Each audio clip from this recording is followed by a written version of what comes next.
On day 1, I spawned inside of a small, lush cave as a baby elemental spider. But all of my spider people were fleeing away in a hurry as skeletons shot them down one by one. Oh my goodness, why is this happening? Son, you're elemental? Quick, all of us spiders are in danger. We need to go. We quickly began to climb up the cave wall with the rest of my people. I witnessed death after death as the spiders fell to the skeleton's arrows. And I quickly realized I was next. Oh no! In my panic, I shot out a fireball directly at the skeleton, causing him to run away in panic. Fozo, you have elemental powers. That's it. But as my mother said this, she was hit. No! Mom! Ha ha! Soon I will have enough string for my entire skeleton army. You monster! Son, you're our last hope. Leave now. I made it to the top of the cave, but it was an ambush. Kill them all for the Skull King! All of the skeletons began shooting at us, and I escaped through a small cave hole. On day 2, I crawled out of the hole and found myself in the middle of a forest. My people are all in danger. I have to find a way to help them. As I said this, a couple of OP-looking players spotted me. Dude, that's one strange-looking spider. Chaw, dude. Let's see what it drops. Huh? The players pulled out their weapons and began to charge after me. Ah! I quickly started to evade them through the trees, using my small size to my advantage. But they were definitely experienced. I kept running and running until I realized, am I running on water? How many powers do I have? What the? Dude, it has powers. Hold on. This is amazing. But just then, I fell down into the water. Oh no, it looks like I can't control them yet. I looked back to see that the players were charging at me in boats, and I was captured. On day 3, I was brought into the player's base. Ah! Hey, let me go. Come on, dude. Let's go get our looting 3 sword. No, this can't be the way I go out. Just then, I heard a bark and saw a tiny dog right outside of my cage. Hi, I'm Marvin. I'm the player's guard dog. You seem a little small to be a... Yeah, I know. I hardly guard anything. The players just tend to forget about me and leave me here sitting for weeks. By the way, can't you just climb out of this? Oh, right. Thanks. I quickly climbed out of the pen and started making my way out of their base. But just then, the player walked back out with his enchanted sword. Oh no, you don't. They rushed out of the base after me as I climbed the nearest tree. Stop running and just die. He was swinging at me as I jumped from treetop to treetop until I came across a strange looking web. Is it made out of fire? Whoa! I walked forward and touched it, causing me to master my fire element. I now had 10 hearts and felt the fire element was empowered within me. I feel so much stronger. On day 4, I jumped down from the trees with a newly found confidence. There's that freaky looking spider. Get him! They charged in, but I was now able to shoot out fire webs at will. Whoa! I instantly trapped one of the players, and they burnt down to a crisp. Chaw, you'll pay for that! The remaining player charged in with his diamond axe, trying to take me down. But thanks to my newly found power, he didn't stand a chance. You'll regret this! That's right! Don't mess with the elemental spider! With that, I began to search throughout the player's base for any gear I could use to save my people. But as I went to open a chest, I was stopped. Marvin, you're still here? Yep, forgotten like always. Hey, it looks like you found one of the elemental webs. Yeah. Wait, there are others? Of course! There are supposedly spider webs out there in the world that each represent a specific element. I've heard they've existed for decades. They must be connected to me. If I find the rest, maybe I could be strong enough to save my people. On day 5, Marvin and I formed a team. We found a nearby coastal island and quickly got to work building up a safe place to stay. I built up a small home within a cave, while Marvin had built himself a doghouse next to the shore. Finally, I can move around. I didn't realize how much I missed that. I'm glad you're happy, Marvin. All right, now let's talk strategy. Is that a bone? Marvin sprinted out of our base. No, hey, get back here. I chased after the small dog, but I can tell he was determined. Bone! It wasn't long until I caught up to him. Aha! But there in front of us were 2 skeletons overlooking a river. Fire! They shot out a poisonous arrow in the water, killing all of the creatures inside. Good. The spider's venom worked. Let's keep upgrading our bows. In time, we will strike, and no one will be ready when we do. The skeletons all marched out of the area. What are they planning? I have to find out. I went into the water to see all of the damage they had done. This is just horrible. But just as I submerged under the water, a hammerhead shark swam up as well. You did this. What? No, it was the... Liar! On day 6, I was swimming through the river with the hammerhead shark right on my tail. Ah! Leave me alone! I was panicking, and the shark was gaining on me fast. He bit me with his powerful jaws, and my vision began to blur. I awoke on an unfamiliar shoreline, and as I did, a coral enderman teleported in front of me. Ah! What the heck? My pet has reported that you were damaging our waters. I looked over and saw that their pet was the hammerhead shark. Dude, who has that as a pet? I was then quickly teleported on top of a waterfall. Whoa, whoa, whoa, whoa! For your crimes, you shall be pushed off and killed. Wait! I wasn't the one who hurt the river. It was the skeletons. Oh, why didn't you just say so? We teleported back down to safety. Phew!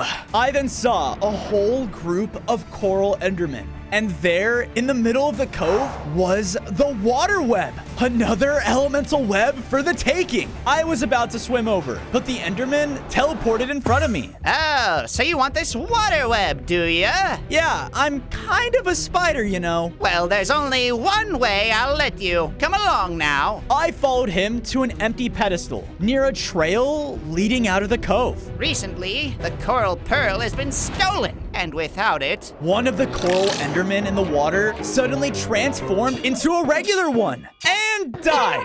That's unfortunate. we have all started to lose our water powers, and we die if we touch water. So go out and find our pearl. Then we will let you use the web.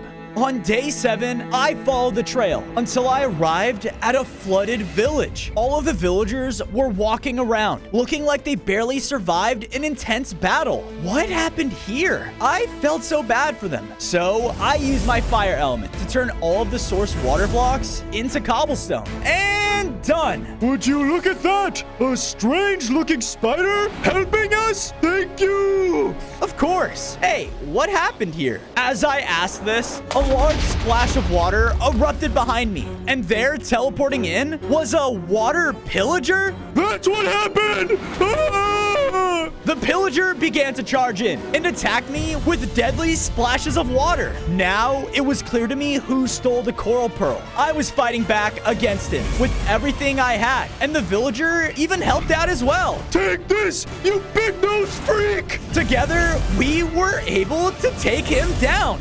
Whoa, he dropped a coral map and it leads right to their outpost. I bet that's where the pearl is. Thank you for all of the help! Take this! The villager threw me over a set of iron armor. Thanks. I quickly equipped it and followed the map until arriving at the water pillager outpost. And there in its center was the coral pearl. On day 8, I climbed my way over their wall and made it onto the outpost. Fortunately for me, the water pillagers were occupied, building up their pillager ship. The coral pearl is for the taking. I crawled up the outpost and was able to collect it at the top. Aha! I did it! But I celebrated a little too loudly.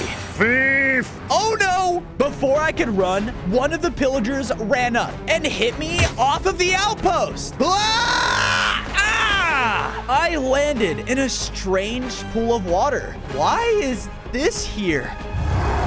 Oh no. In an instant, a shark-like Ravager came charging towards me. Ah! Wait, did I just teleport out? This coral pearl is sick. The Ravager was frustrated and charged at me again. So I teleported again right out of the water. Aha! Can't get me now, can you? I looked around and saw the pillagers were surrounding me. But because I had the pearl, they transformed back into regular pillagers. Give us back our pearl! Now! No, you stole this, so I'm taking it. You don't understand. We had nowhere else to go. We took that pearl so that we can move to the ocean where the skeletons can't find us. Wait, the skeletons are after you too? Yes, they want our arrows, our crossbows, everything. I'm so sorry. Look, I need this pearl, but I just might have an idea on how you all can stay safe. On days 9 to 10, I returned back to the Coral Enderman's Cove, and all of them had transformed into normal Endermen. This sucks, man! Don't worry, guys. I quickly went over and placed the Coral Pearl down on the pedestal, which transformed them back. They were all so happy now, swimming around with joy. Marco! Hello! Yes, you actually did it! Please, go ahead. The water web is yours! With that, I swam down and touched the water web.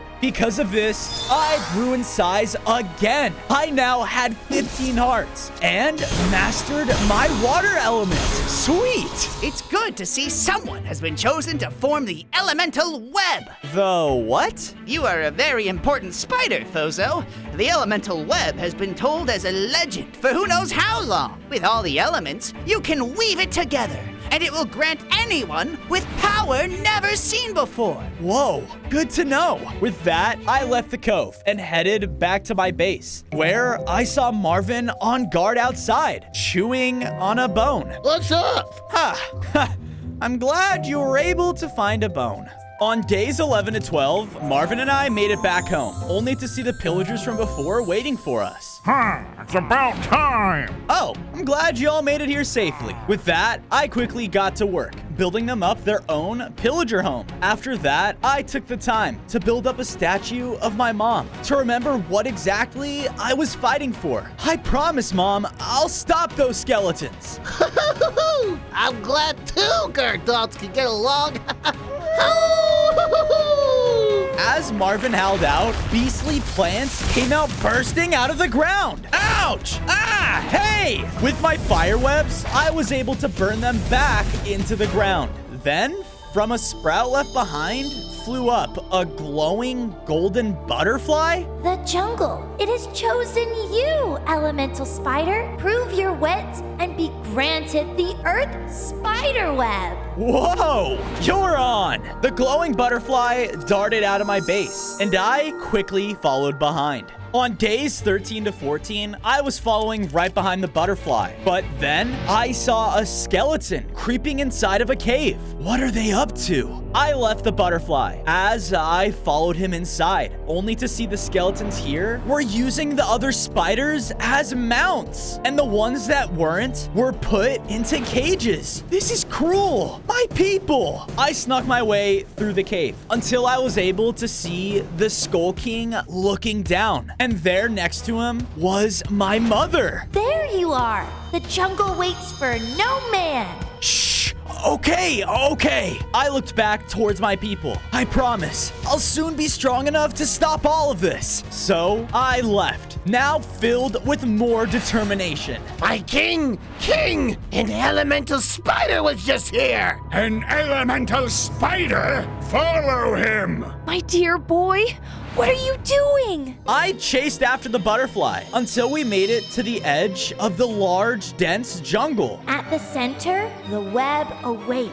Good luck. Okay, it shouldn't be that bad, right? But as I looked around, I saw there were more and more of those beastly plants throughout the jungle floor. On days 15 to 16, I quickly climbed up the nearest jungle tree because I knew if I went through on the ground, I was a goner. I think I have an idea. With my mastery over the water element, I could now walk on water at will. Gotta love being elemental. With this, I was able to go further into the jungle, using its river as a clear pathway. From there, I was able to make it to the center, but a fort wall blocked my path. Halt, trespasser! The little creatures started throwing spears at me from on top of the wall. Ow! Hey! I was trying my best to dodge, but they were very accurate. In my frustration, I shot out a fire web, which caught one of them on fire. Ow! Hot! Wait a second! That's the elemental spider! Let him through, dude! We literally challenged him! Oh, that's right. The fort gates opened, and in front of me was the elemental earth web. I rushed in to go touch it, but then I was shoved to the side. Ouch! Looking over, I saw that between me and the web was the creature's leader. Oh, the elemental spider. You finally made it. On days 17 to 18, I was brought over to a starting line. In front of you lies our famous jungle race, designed to be one of the toughest ever made. I know of your powers and wish for you to be a protector to my tomb people. If I win this race, you will do just that. But if you win, you can take the earth web. Do you accept? I'm guessing I don't really have a choice. All right, let's do this. The two of us lined up at the start as one of the tombs yelled out, Begin! With that, we began the race, but he unexpectedly turned right, I quickly climbed up the trees and started to hop from treetop to treetop. I can't lose! But as I looked down, I saw the tomb leader was running through a clear path, leading straight to the finish line. He must have planned this from the start. This race is rigged. I have to think fast. I tried to catch up to him and used a precise shot of my fire webs to trap him to the jungle floor. What? No! While he was trapped, I managed to cross the finish line. Yes, I did it. Fine. I am a tomb of my word. You can have our earth web. But just then, we heard the sound of yelling. I spun around to see smoke coming back from the tomb's fort. No! No! On days 19 to 21, the leader and I made it back as fast as we could, but the entire fort was being destroyed by the skeletons. Did they follow me here? Where is the elemental spider? I tried to make a break for the earth web, but quickly saw it was destroyed. No! Now how am I supposed to master my elements? Because I was distracted, the skeletons quickly surrounded me with their upgraded bows. Fire! All of the skeletons together were about to take me out, but the tomb leader dropped down in front of me. What are you? Hold on! He shot out an attack that caused the jungle floor below us to open up. Ah! Ow! Hurry! Come with me! They're going to follow! I did as he said, and we quickly escaped to the outskirts of the jungle. My people, they're all gone! Those skeletons did this! I know. I've been trying to take them down. They have my people. But without the earth web, that may be impossible now. There may be a way we can make another. Follow me! On days 22 to 26, I followed the tomb leader until we reached a strange looking ruins. Enter here, complete the ritual, and you will be allowed to summon anything within the jungle. Whoa, thank you so much. I gave the tomb leader the coordinates to my base, and we split ways. As I went to head inside, I saw that it was shut. You wanna open this, huh? Huh? Who said that? I looked up and saw 2 creeper statues over the entryway. Wait, you guys can talk? Yep, we can. Now you have to make a choice. Pick blue or red. And whoever you choose is what ritual trial you're gonna face, okay? Oh, pick me. Pick me. Don't you just love the color blue? Don't be a sucker, man. Red is the way to go. Come on. I choose red. Ha! Suck it, blue. That's 5 in a row. Good luck. The red side of the entrance opened up. Okay, here goes nothing. I quickly headed inside until making it to an open temple room. And at its center was a jungle tree. Oh, mighty tree of this jungle, can I please have the earth web? But as I wished this, its roots spread throughout the floor. And out from them came 4 hostile tree beings. Prove your strength or die trying. On days 27 to 29, the wood beings charged in towards me. Bring it! I charged right at them as well, as we clashed at the center. They had crazy jungle and earth powers, and would use the tree's resources to their advantage. I countered by shooting out my water element at them, but it just caused them to grow? Oh, come on! You know, Blue, I wonder how that spider's doing. Ouch! Stay back! No! I bet he's fine. Now, come on, let's continue our game of I Spy. Okay, enough playing nice. I shot my fire at the beings, which dealt extra damage to them. They tried to run to the roots for more power, but I leapt up on the tree and shot at the roots with my fire webs. Because of this, the tree beings caught on fire and burnt down to a crisp. Aha! Take that! Am I strong enough now? The entire temple and tree then lit up as its voice rang out. You have earned one wish to summon anything from the jungle. I wish for the earth elemental web. Please, because of my wish, the tree itself transformed and turned into the earth elemental web. That's what I'm talking about. I walked up and touched it, which caused me to grow yet again. I was way stronger and now had 20 hearts. Whoa, I now have full control of the earth element. I wonder what I could do now. But as I said this, I was pulled into a vision. On days 30 to 32, I looked around and was now in a battle-torn village. Not only were villagers running around frantically, but spiders. And all of the friends I've made along the way were here as well. The time has finally come, and that elemental spider is nowhere to be seen. Kill them all! The skeletons were extremely powerful and were clearly going to win the fight. No!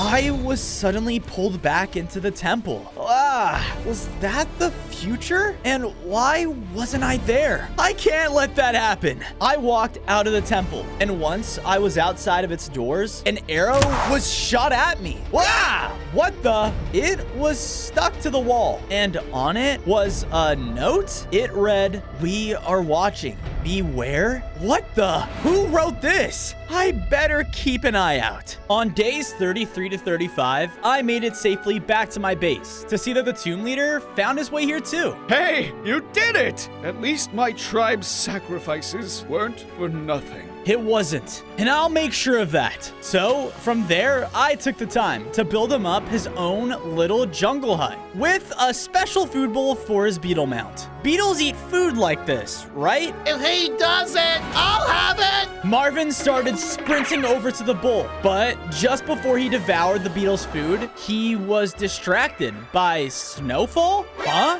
How is it snowing on our island? Does it have to do with the ice element? As I said this, though, Marvin started to chase the snowfall out of the base.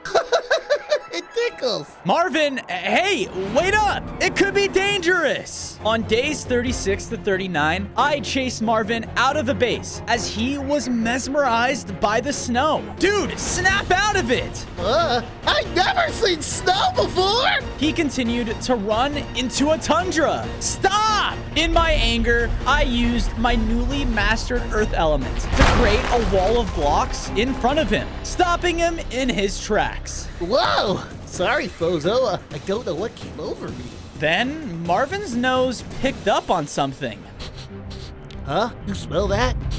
That smells familiar. We followed Marvin's nose to a creepy cave deep in the tundra. I smell something similar to you in here, but my nose is pretty cloggy from all this cold.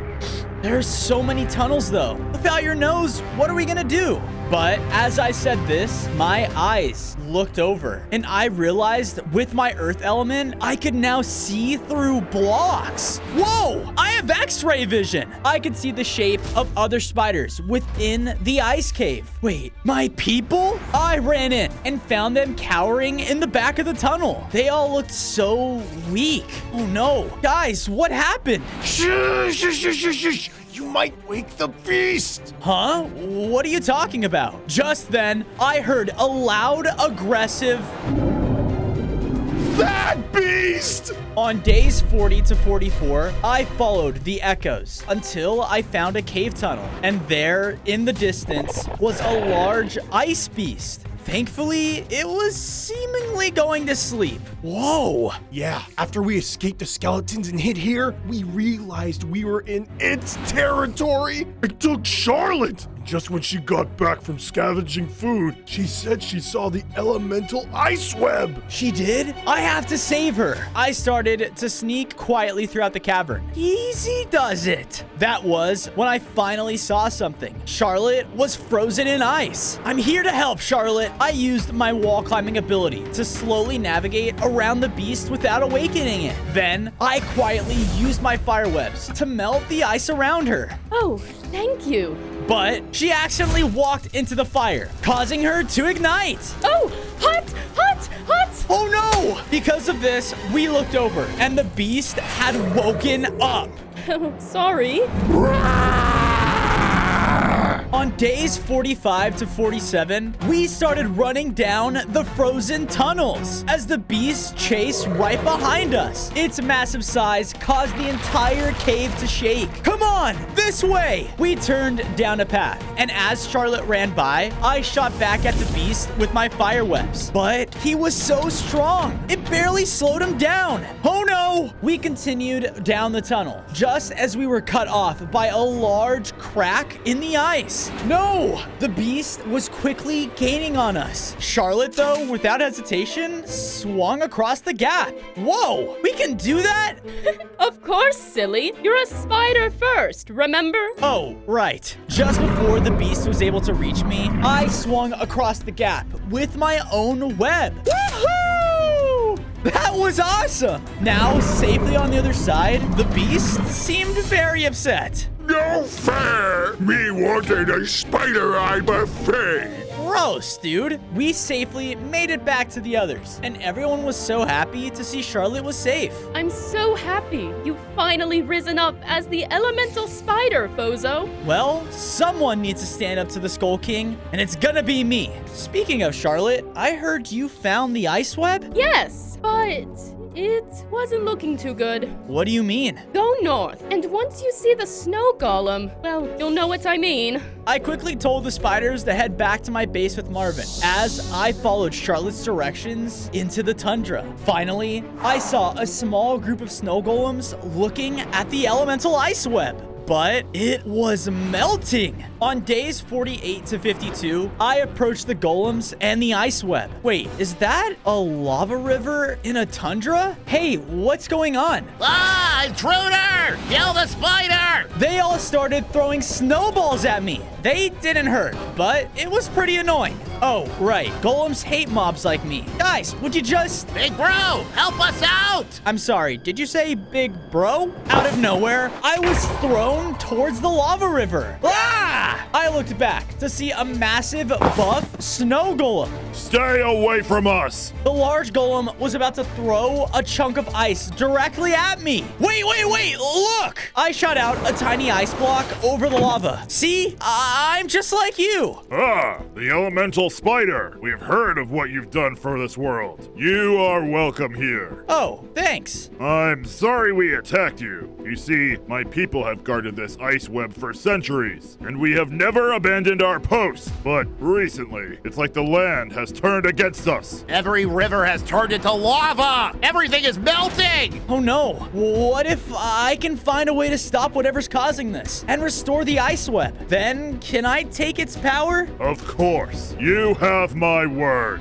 On days 53 to 56, I followed the lava rivers throughout the tundra towards their source, and there was even more melting. This can't be good. The lava flows led me up to a peak where a large lava pool was, and at its center was an active nether portal. What the heck is this doing here? As I said this, two skeletons walked up and headed inside of it. What are they up to? No, wait, focus. I have to stop the lava flow. Using my earth element, I started to pull the earth up at the mouths of each river, blocking them from their lava source. And that should do it. I looked out and shot water all over to turn the lava rivers into obsidian. Aha! Take that, stupid lava. Now, let's see how those skeletons react when I break their portal. But as I walked towards it, they came back out, and behind them was a massive wither skeleton. Here you are, Mr. Bounty Hunter, sir. Our soon-to-be ruled overworld.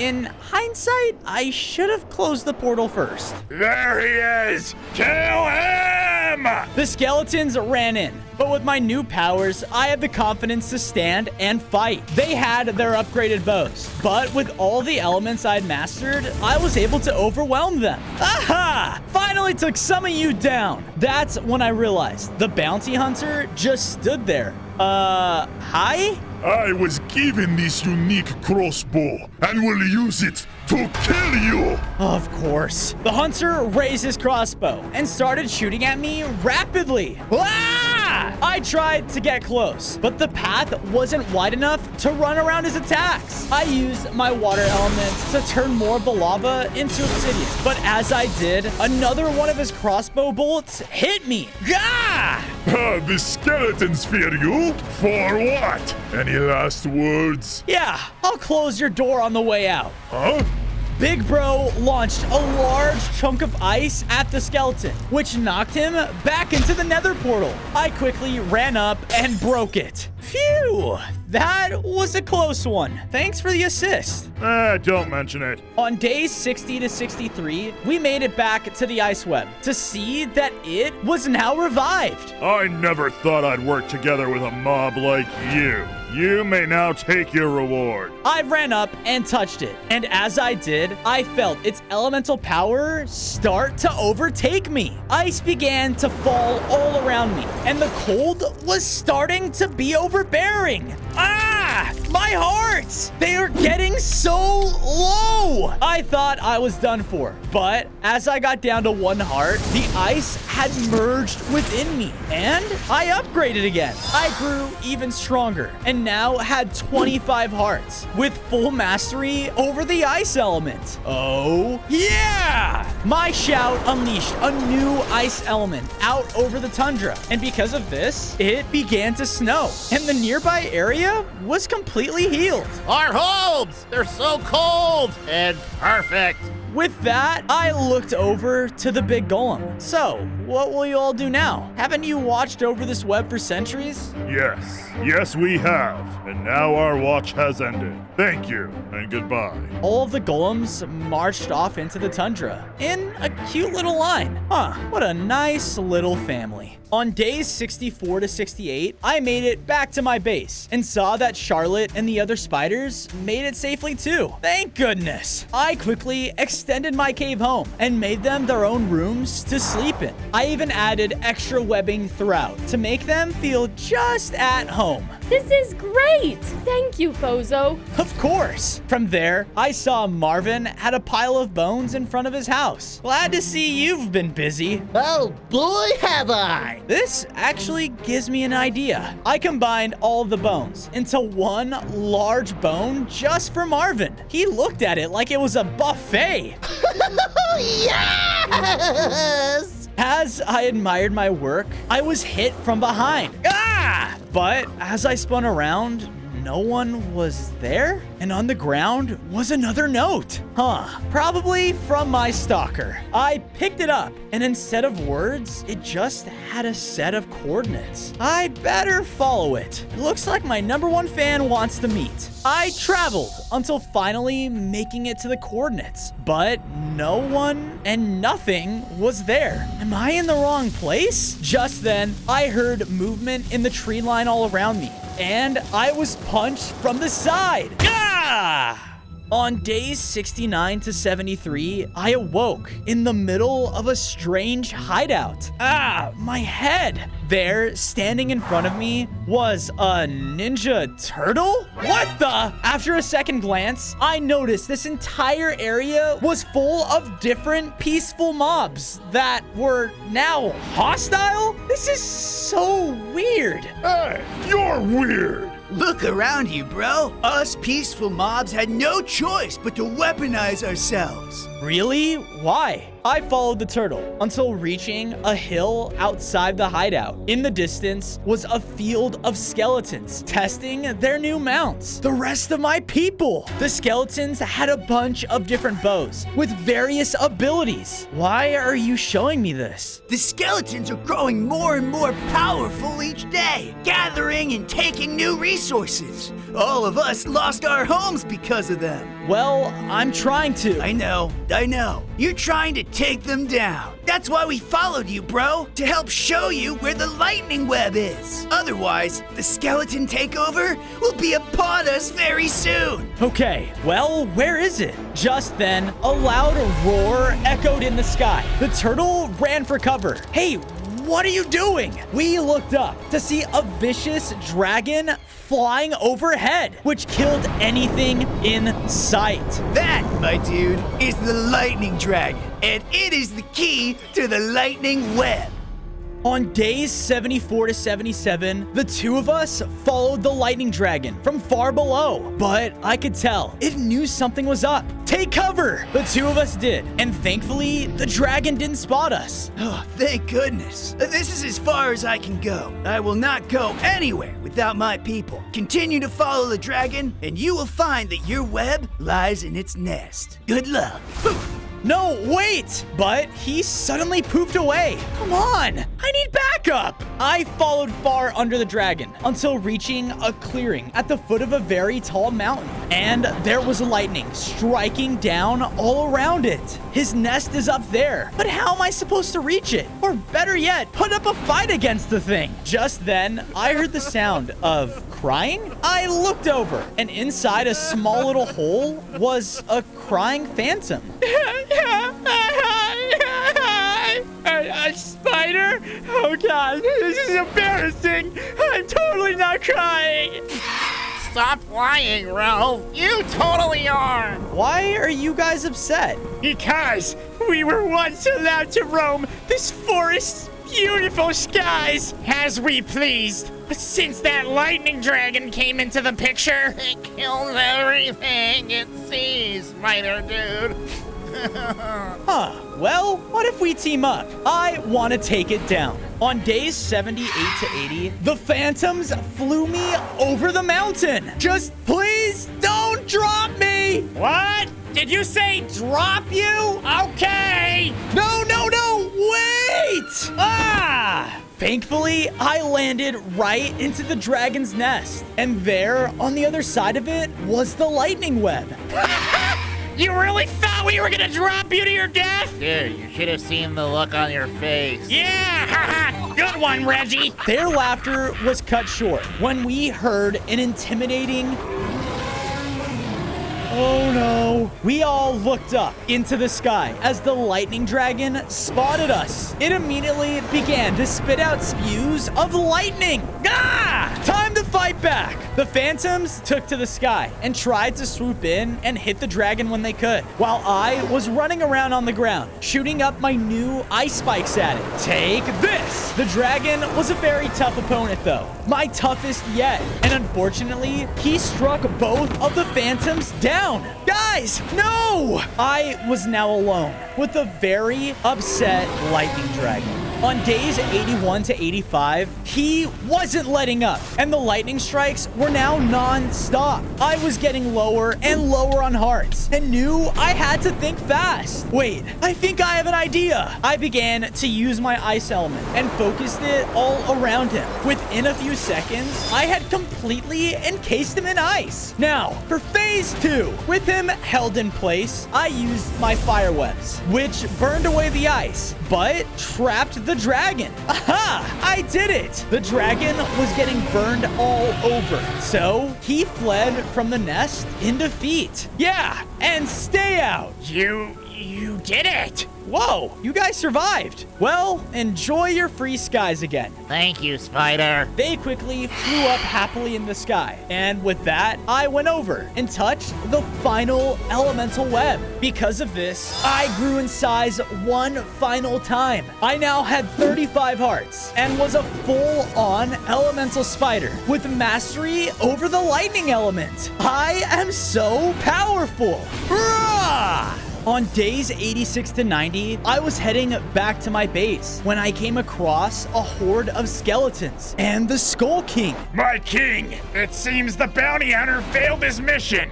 The Skull King lashed out in rage, killing him. Can anyone do their job? Sir, we have located the elemental spider's base. Finally, some good news. We'll march out this instant. What about her? I looked over and saw that he pointed to a cage. Mom! I don't need her anymore. Finish her! The Skull King and his army marched off, as a few skeletons were left to kill her. No! I ran out and used my new lightning elements to strike one of them down. Fozo? Get him! The others rushed in, but with all my newly found strength, I took them down with ease. Yes, I broke my mother out of her cage, and we were finally reunited. Oh my boy! I'm so proud of you! Where are the others? Mom, they're okay. They're all back at my base. On days 91 to 94, my mother and I quickly made it back home, where I saw that everything was in ruins. No! Fozo, stay focused. You have all the elements, right? Yeah, why? Come with me. Me and my mother stood together at the center of my base. We can still weave together the elemental web, and with it, you can stop the Skull King. I just hope we aren't too late. What do I do? Focus on all of the elements you have mastered and weave them together as one. I listened to my mother's words and began to unleash my elements throughout the base. Elemental energy flowed around me, and it all started to weave together. I knew that all of my friends needed me. In a flash, the elements combined into a beautiful elemental web. And because of this, me and my mother grew in size and were empowered by all of them at once. Yes! Mom, look at you! You did it! Now, we just need to find where they are. I heard a distant, familiar echo. My vision. I know where they are. Time to take them down together. On days 95 to 99, my mom and I arrived at a horrifying sight. It's just like my vision. A battle-torn village. On one side was my friends, and on the other, the army. Kill them all! No! I ran in to meet the charging army before they can get to my friends. Using all my elements I could, I was able to hold them back and take out groups at a time. Bozo, you're back! I'm here now. You're all okay. Wait, look! I turned to see that my spider people were being surrounded by skeleton warriors. Ha! Your time is up, spiders! But before they could strike, my mother jumped in and took a warrior out with her elements.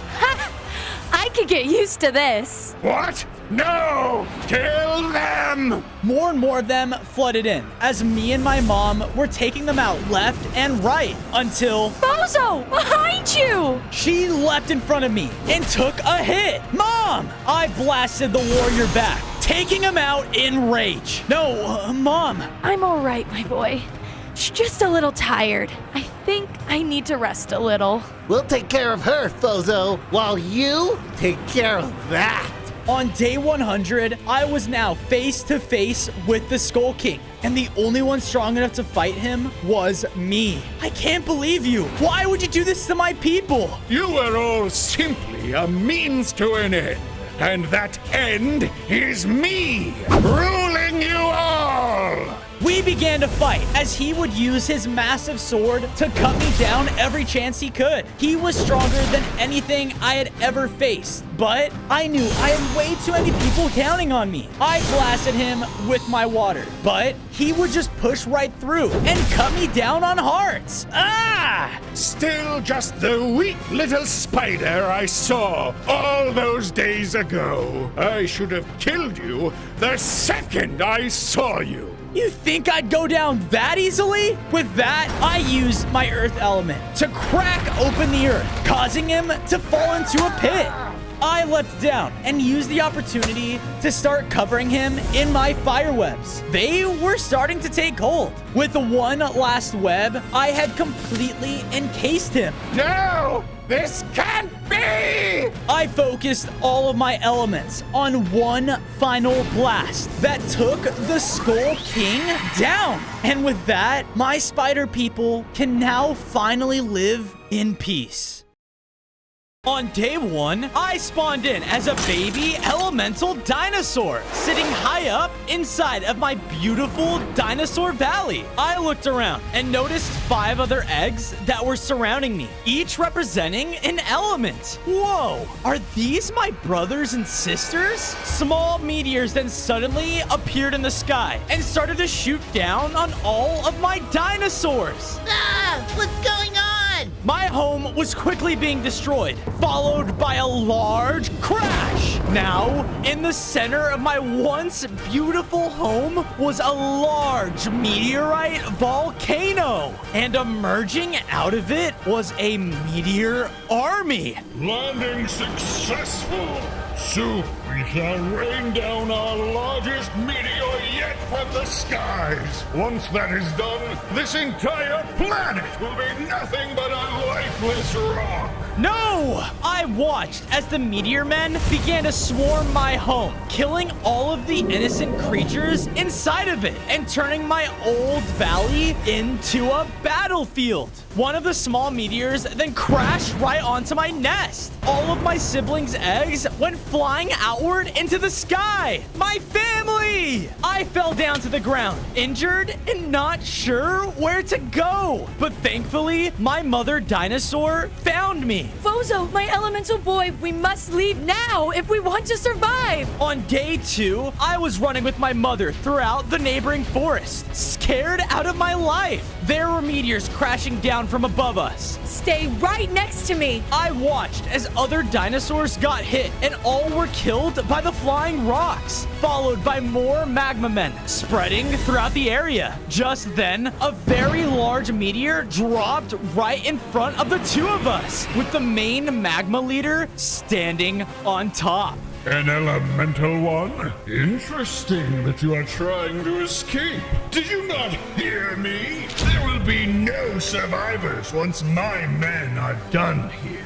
Listen to me now. You must unite with the rest of your elemental siblings. Only they can help you master your abilities. You must stop all of this together. My mom then rushed in to fight against their leader. She did everything she could to hold him off, but I can clearly tell he was an expert with his powers and fighting abilities. He slammed down heavy meteor slams into the ground, and my mom was looking weaker by the second. I knew I had to run, so I tried, but quickly ran into fire. Your water, my boy. Use it. I listened to her and concentrated, allowing me to shoot out little bursts of water. Whoa, I have elemental powers. I was able to create an opening for both of us to leave, but when I turned back, I saw that the leader fully killed my mom. No! I started to run away as fast as I could, knowing I had to find the other elemental eggs. I reached a safe clearing inside of a cave and thought I was okay, but a shadowy figure emerged out, and standing there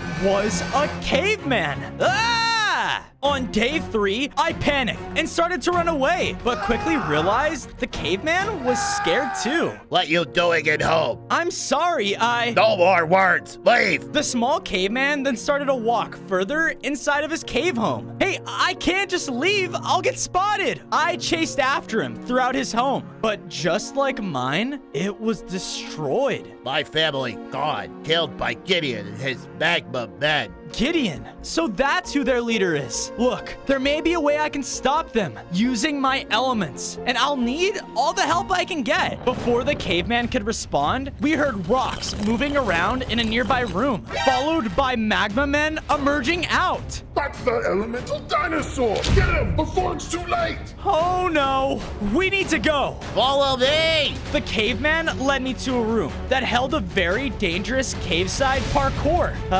Here goes nothing. The two of us began to partake in jump after jump, while the magma people shot fire at us from behind. Come on, just a little closer. With the one final jump, we were able to make it on the other side. Yes, we did it. Whoa, so you're elemental. You really are special. All I want is to take down those men. And in order to do that, we do. Together. My name, Oog. Nice to meet you. I'm Fozo. From there, the two of us began to walk onto a sandy beach, and sitting far off on the other end of it was the Earth dinosaur egg. On day 4, I made my way over towards the Earth egg. I'm so glad I found you. As I got closer, I then realized that there were other eggs surrounding it. Okay, but why? I slowly went to pick it up, but when I got too close, the entire ground beneath me began to shake, and one large sandy explosion out emerged a very large prehistoric turtle. Stay away from my children! The turtle began to attack at me. Ah! Stop!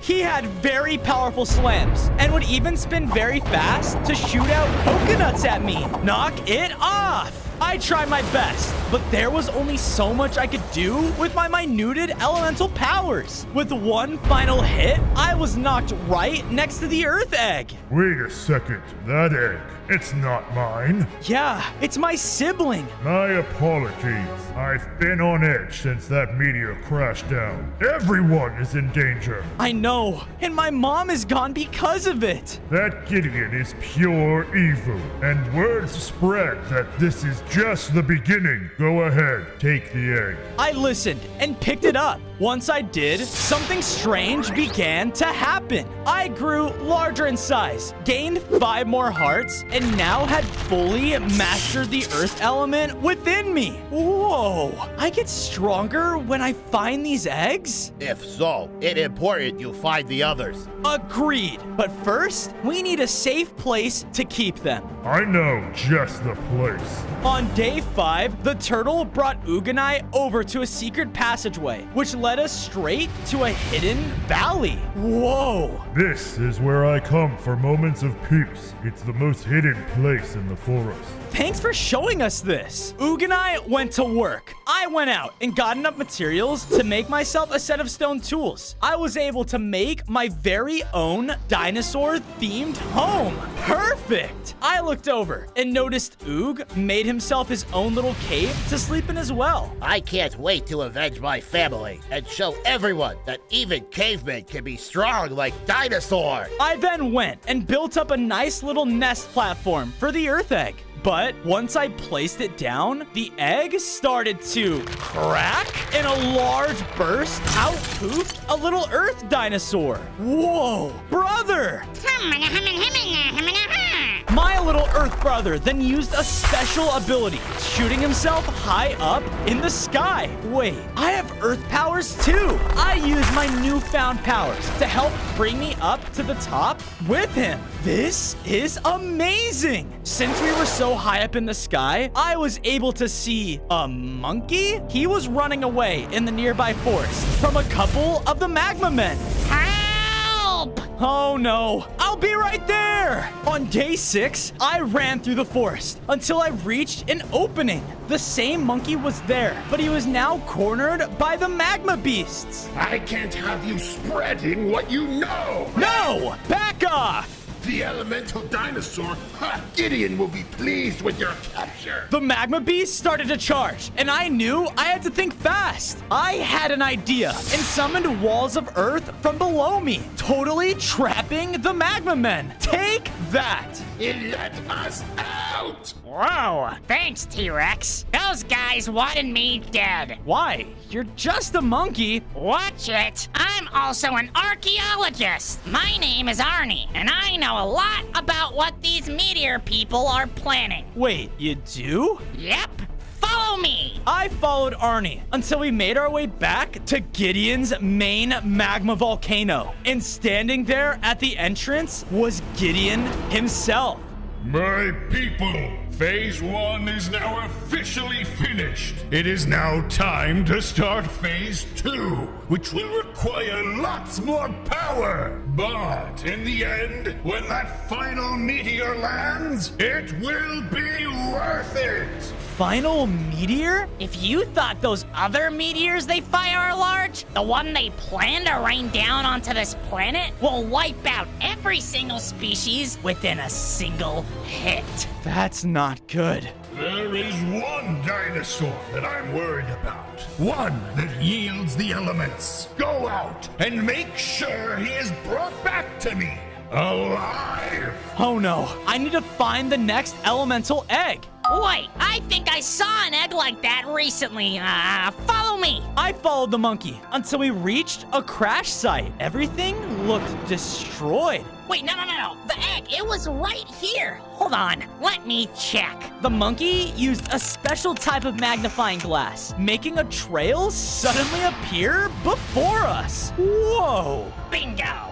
This trail right here should lead you right to that egg. On day 8, Arnie and I followed the tracks until we found ourselves inside a large civilization that was hidden away from the rest of the forest. Whoa! I looked around and saw lots of different dinosaurs looking sadder than ever, all because their homes had been destroyed. Look!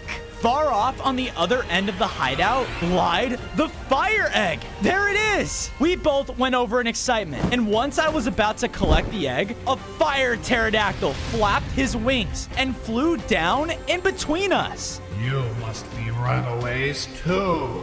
No, we're here to get that egg. This, I'm protecting it, just like every other dinosaur that came here, searching for a safe hideout. But if you really want it, I guess you can do something for me to earn it. The fire pterodactyl led me down in his empire to some sort of core room. In the center of it lied a fire orb, but it looked like it was burning out. This core, it used to keep this entire place running, but with the increase in dinosaurs, it's harder than ever to keep the flame alive. Go out and retrieve the never-ending flame for me. Then I shall give you the egg. On days 9 to 10, I went out searching for the never-ending flame. The pterodactyl said it would be here? But where? I then realized that I was standing over loose gravel. Oh no. I landed deep inside of a huge fire cave. But after a second glance, I soon noticed that I was surrounded by a bunch of fire spiders? We are the fire spiders! What are you doing here? I am... zipping! On second thought, I shall take you to our leader! The spiders brought me deep into their fire throne room, and sitting there was a much larger and oddly cute fire spider. I'm assuming you're here for our never-ending flame, aren't you? Yeah, but for a good cause. I know of Gideon and the troubles he's causing this world. However, us spiders believe in praise. If you want our sacred flame, then you're going to have to earn it. On days 11 to 12, the spiders brought me over to a large underground fire arena, and crawling up to their throne was the lead spider. Welcome to the annual Fire Spider Build-Off! The what? In this competition, both teams will compete to build the best statue of me! Whichever statue looks the best will be deemed victorious! The crowd started to cheer, and I looked over to see that my opponent was a small group of spiders. Hey, wait! There's multiple of them! Begin! The opponents quickly started to swarm around their build. They worked so fast together. I went as fast as I could, trying to build up my statue, but I was falling behind. Wait, I have an idea. I used my earth element to quickly make pillars that allowed me to build even faster. And done. Wow, that looks just like me. You win. You win. Yo, you gotta be kidding me. This sucks. Yes! With my victory, the lead spider led me into a room, and inside, hanging on a gigantic web, was the never-ending flame. I went and picked it up. Perfect! On days 13 to 14, I brought the never-ending flame to the fire pterodactyl. Amazing! Give it here and stand back. I did as he said and watched as the pterodactyl focused so much of his energy into it, and it started to blast the core in the center of the room. The core then began to transform and was now fully ignited. Awesome! Thank you. You may now take the egg. I ran over and happily grabbed my fire sibling's egg. This caused the fire element within me to well up and grow in power. I gained 5 more hearts and now had mastery over my fire element. Sweet! Hopefully with this, you can stop Gideon. He is truly hurting all of us. I don't know how many more dinosaurs I can keep safe here. You know, I think I have an idea. On days 15 to 16, I decided to help the pterodactyl by bringing some of the dinosaurs back to my hideout. With Arnie, of course. I wasted no time gathering materials and building up a house for all of their liking. Thank you so much. No problem. I then went over and built Arnie his very own research site for all of his archaeology needs. Wow! Thanks, Fozo! You know, if you ever see meteors lying around, grab me a sample and I'll see if I can make you something with it. Yeah, I'll be on the lookout. I then went over to place down my fire sibling's egg next to where I put the others. When I did, it hatched and a baby fire dinosaur came out. My brother! My sibling spouted out a beam of flames, and it was so powerful that I, out of pure instinct, did too. Whoa, my fire element really did upgrade. With the increase of animals, I went out of the base to gather some food when, out of nowhere, I was hit by a strong magma power. Ah! The attack hit me so hard that I felt weak. I began to pass out. On days 17 to 18, I woke up in a cell that was holding me above a pool of lava. What's going on? I then looked up. The sea standing in the center of the room was Gideon. I must say, I'm actually a little impressed. The elemental dinosaur. You've tried so hard to unite all the elements and put an end to my plans. But that all stops today. You killed my mother! You've been hurting all of the dinosaurs for no good reason! Why? Silence!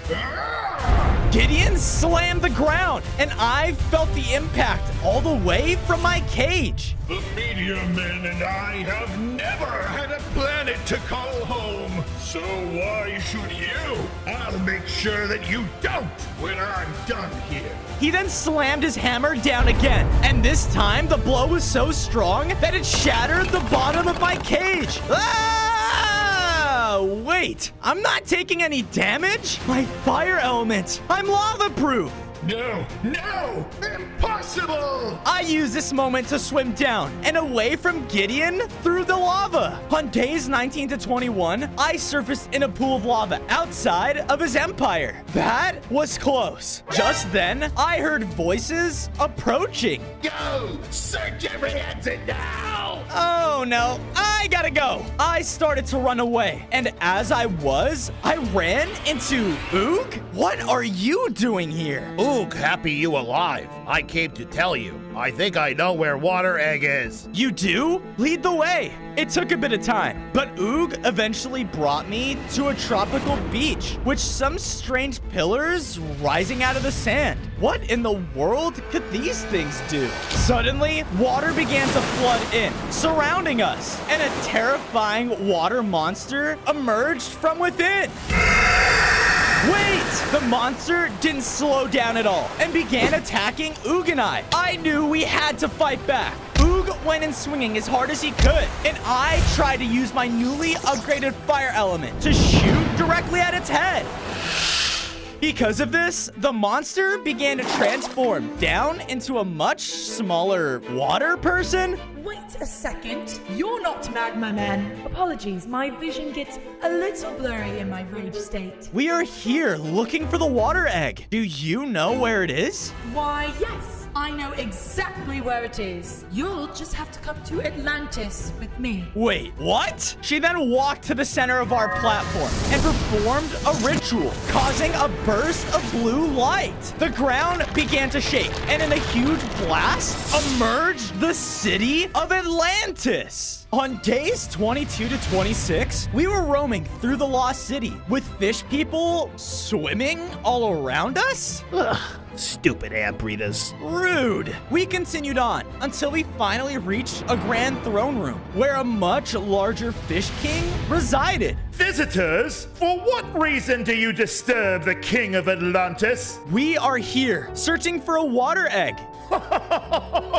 Do you mean my future pet? The Fish King looked over to the side of his throne, and there it was. I've taken quite a liking to it already. So no, you may not have it. I'm not taking no for an answer. I need these eggs to stop Gideon. The king then floated forward in aggression. How dare you talk to a king like that? I know of Gideon and his plans for the land, but that is a problem for you air breathers. Suddenly, a whirlpool of water spun around me, and I was teleported into an Atlantean fishing area. You will now pay for your disrespect. On days 27 to 29, I began a fight with the Fish King of Atlantis. He swam up through the air and would throw down attacks from above. I used my fire element to try and burn him down, but he just kept fighting. Why are you doing this? I only care about what happens to my people, nothing else. As the king pushed off of me, I was brought down to a low number of hearts. No, this can't be it. He was about to deliver his final hit when we both looked out, only to see Magma Men storming his kingdom. Ruin the city, men! They ran throughout the area, destroying and killing anyone in their path. No, we have to stop them. I ran in the city, facing off with the Magma people. I thought I was done for fighting alone, but just then... Stay back! The two of us began to attack together. We all fought as hard as we could, and with our combined strength, we were able to take them down. The king looked out into his city and saw the destruction they all had made. These people, they hurt my home, just like yours. You were right. right. Even in the oceans, we are not safe. We all have to work on stopping him together. On days 30 to 32, we went back to the throne room, and the Fish King presented me with my water sibling's egg. I grabbed it, and because of this, I felt the element of water flow throughout me. I gained 5 more hearts, and now had mastered the water element. Fish, you will accompany the elemental dinosaur on his journey and make sure he is on the right path to stop Gideon. That is a direct order from your king. Yes, my king. I've got my eyes on you. We started to head back to my base, but as we were leaving Atlantis, we came across a crashed meteor. This is perfect for Arnie. I went over and collected a couple of pieces. Hopefully with this, he can make something good. On days 33 to 35, we made our way all the way back to base safely. I collected enough material from Atlantis that I was able to build him up a nice aquatic home in our lake. Oh, yep. This will do just fine. I then ran over to my other siblings and placed down the water egg. And there she was, my baby sister. Fozo, I heard you had some samples for me. Yes, I do. Here you go. Amazing! I will start analyzing these immediately. Arnie very quickly picked up the samplings and ran off to do his research. I turned around to see that the water dinosaur was nowhere to be seen. But on the ground, leading away from where she was standing, was a trail of water. What the? I followed it along with Ook all the way to where my sister stood, looking out over a large magma outpost. And there, towering over an army of magma men, was Gideon. On days 36 to 38, Ook and I started to sneak into the outpost, being as quiet as we could. We need to know what they're planning. We finally found a hiding spot to watch as Gideon addressed his army. Good work, my magma men. You have secured for me just what I asked. The lightning compass. And while you've been busy, so have I.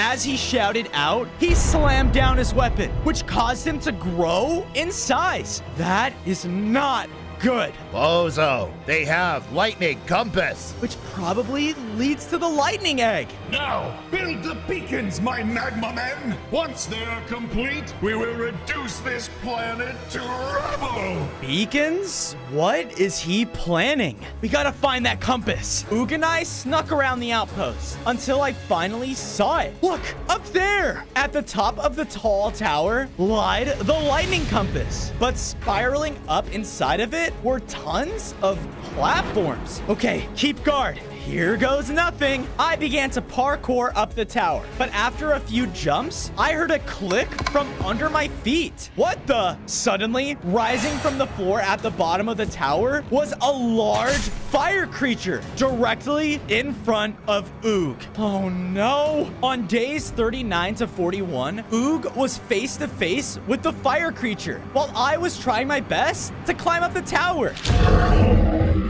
A magical barrier blocked my path, and the creature wasted no time to begin to attack. I gotta hurry. I was jumping as fast as I could, while Ook was getting overwhelmed. The creature's attacks were just too much for him. Ook just kept getting launched back, hit after hit. Ah! Oh no. Ook! Just when I thought the fire creature was going to land a final blow, I saw him begin to grow. He was now a much stronger adult caveman. Whoa! They continued to fight, but this time, the fire creature's attacks were barely even scratching him. I finally made it to the top of the tower and collected the lightning compass, just in time to see Ook take down the creature. Whoa! You're so much stronger now. Oh yeah, I did it. Yeah, you did. On days 42 to 44, we made it out of the outpost and separated as I began to follow the lightning compass. I knew I had to continue onwards, but before long, I stumbled across a desert dinosaur village. It was full of armored ankylosauruses, but something felt off. Please don't hurt us. What? No, I'm not here to hurt you. I looked around at all of the other dinosaurs, and they all looked so tired and weak. What happened to you all? Our village has not gotten water in days. As I looked around, I saw every watering hole was dried up. Oh no, why? Follow me. On days 45 to 47, the Ankylosaurus led me to a rocky monument just outside of the village. A pharaoh lives in these lands who would regularly bless our village with rain, but recently he has stopped. That's awful. I need to help you guys. I walked onto the monument and had an idea. I concentrated all of my power on my water element and unleashed a geyser of water that shot up into the sky. Come on. Come on! Clouds darkened above the dry desert, and it began to rain. I looked over into the village, and its watering holes filled up rapidly. I did it! What's going on? The storm clouds above started to unleash multiple bolts of lightning down onto a desert temple. What is that? I then looked down at the lightning compass, and its dial was pointing directly towards the temple. Well, I guess I know where to go next. On days 48 to 50, I made my way towards the temple, and as I got closer to the entrance, I heard more cries from someone inside. Where could it be? I continued inside, reaching a chamber where I saw the lightning egg.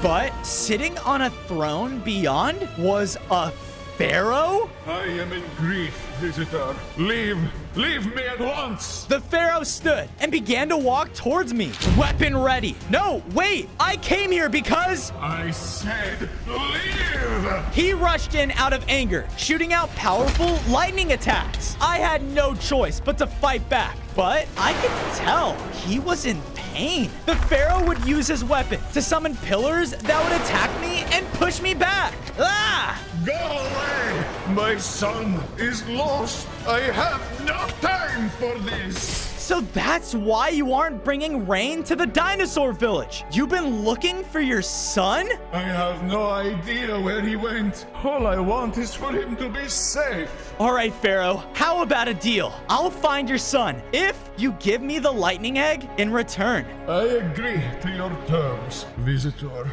On days 51 to 53, I went out and searched the desert for any sign of the pharaoh's son until I saw a huge magma maze. The lava from it was slowly seeping outwards and towards the desert. Could he be in here? I ran into the maze without a second thought, jumping through obstacles and searching my best. As I continued on, I spotted a powerful looking magma minotaur. Where are you little pharaoh? So, he is here. I gotta find him first, but I can't be spotted. I kept going through every part of the maze when I noticed that a part of the wall was cracked.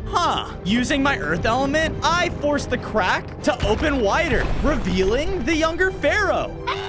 Hey, don't worry. I'm here to get you out. Oh my, I was just exploring when this maze just landed on top of me like a meteor. Now that scary magma minotaur is trying to kill me. That will not happen on my watch. On days 54 to 56, we were running as fast as we could out of the magma maze. We need to find the exit. Come on, this way. We entered what looked like the maze's center room. Just then, the powerful magma minotaur came around the corner and saw us. Aha! There you are, little pharaoh, and you, the elemental dinosaur. You know about me? Oh yes, Gideon has sent a countless number of his magma army in search of you. Well, here I am. I tried to blast the minotaur with my fire element, but he just ran right through it, towards me. We began to fight as he would pummel me with his giant fist to attack. He was incredibly strong, and when he hit me, I lost so many of my hearts. Ah! More of my magma kind are being spread around the world as we speak. Each meteor brings us closer and closer. The Minotaur did everything he could to try and take me down, but I wasn't going to give up. I unleashed a torrent of my water element, dealing a massive blow, fatally knocking him back. Gideon's plans are already in motion. His next phase has already begun. The beacons. No! We need to get out of here now! On days 57 to 59, we quickly left the maze and safely made our way back to the Pharaoh's temple. The Pharaoh's son ran to his father with so much joy, and the dad looked so relieved. We did it! Thank you, kind visitor. As for the agreement to our deal, you may have the lightning egg. I ran up and grabbed my sibling's egg, and this caused the lightning within me to grow even more powerful. I gained 5 more hearts, and now had mastered my lightning element. Awesome! These magma people are getting out of hand. If they succeed in their goals, my son won't have a world to live in anymore. I know. I won't let that happen. On days 60 to 62, I brought the reunited Pharaoh family back to my base. I had to keep everyone safe until Gideon was gone. I gathered enough materials in the desert so that I can build them up their very own desert temple to stay in. I cannot thank you enough, visitor. Call me Fozo. After that, I went over and placed down my lightning sibling's egg, hatching another baby dinosaur. Look at you. The skies above our base began to rumble, and lightning flashed as I felt my instincts kick in again. A flow of electricity surged through me, and I let out a roar of thunder. Oh, Fozo, you're back. Come here, quick. Arnie motioned for me to follow, and I saw that he was working on the meteor sample I gave him. So, something strange is happening to the meteor fragment. It seems to act as if it's alive? Like it's calling to something. That's strange. Yes, very. Here, why don't you give it a try? I made it into something a bit more pocket-sized. I picked up the meteor fragment, and because of this, I was pulled away into a dark vision. On days 63 to 65, I was pulled into a strange starscape area. Am I floating in space? Suddenly, appearing out of thin air was a huge person that looked like was made out of stars. Welcome to my realm. Your realm? Where are we, and who are you? I am the stars around you. I am the galaxy. Whoa. I have brought you here to aid in your quest to stop Gideon before he succeeds in his efforts. Why do you care? Why help us? He has destroyed many planets out of pure jealousy of his own. If we don't stop him, then not only your planet will be destroyed, but countless others after. And as the dinosaur that wields all the elements, you must be the one to stop him and save the world. With a wave of his hand, the galaxy created an image for me to look into and see a snowy tundra. This area is not far from where you are now. Go there, and you will find your ice element. Now save the planet, dinosaur, and stop the Magma Men. On days 66 to 68, I left my base and was searching for the tundra when the air around me started to heat up and the sky started to turn red. Far off in the distance, I saw him, Gideon. He was standing on top of his empire, surrounded by glowing red beacons. He started to grow even larger in size as he called out, Yes, yes, the meteor shall be here soon enough. I looked up and saw that in the red sky, a giant meteor had appeared. No, I have to stop him now. I rushed in towards Gideon, but he had multiple Magma Men discarding him. Out of my way! I used my newly upgraded lightning element to take out all of the magma men in one blow. But the flash of electricity alerted Gideon. Gideon jumped down, leaving his post, causing him to shrink down to normal size. It seems the elemental dinosaur has finally decided to show himself. Are you going to run away again or die? He charged in and struck the ground with his hammer, causing a massive eruption of earth and magma. He was extremely powerful and began to attack me with all of his strength. I tried to fight back, but he was far too strong for me. I can't take him down. Is this it? Leave him alone! Out of nowhere, a chunk of ice flew in the air and hit Gideon, causing him to freeze in a chunk of ice. Whoa, where did that come from? I looked back and saw a snowy golem coming towards me. Hurry! We don't have much time! That won't hold him for long! On days 69 to 71, I ran, following the golem into the snowy tundra. When we were far enough, I took a second to look at my surroundings and noticed almost everything was destroyed. Those magma men have shown me and the people of this tundra no mercy. This place used to be a frozen paradise, but now we will be lucky to survive another week. I saw more golems that looked so weak and hurt. Their home is almost completely melted. We continued walking deeper into the tundra and to the base of an icy mountain. I came looking for you because I heard about the elemental dinosaur being the only hope for saving my home. So, why did you bring me here? Up there, high on the mountain, is the ice egg I know you are looking for, but it is guarded by an ice dragon. On days 72 to 75, we journeyed further up the mountain until I saw a point where the path reached over and beyond an ice chasm. As I continued to walk on the path, I felt the ground start to crack below me. Ah! I jumped back and watched as more blocks began to shatter. This is where I leave you. The rest of the path is your own. Okay, here goes nothing. I began to sprint forward as fast as I could over the chasm as ice cracked all around me. Parts of the path were evenly split apart, and I had to jump between them. Whoa! Almost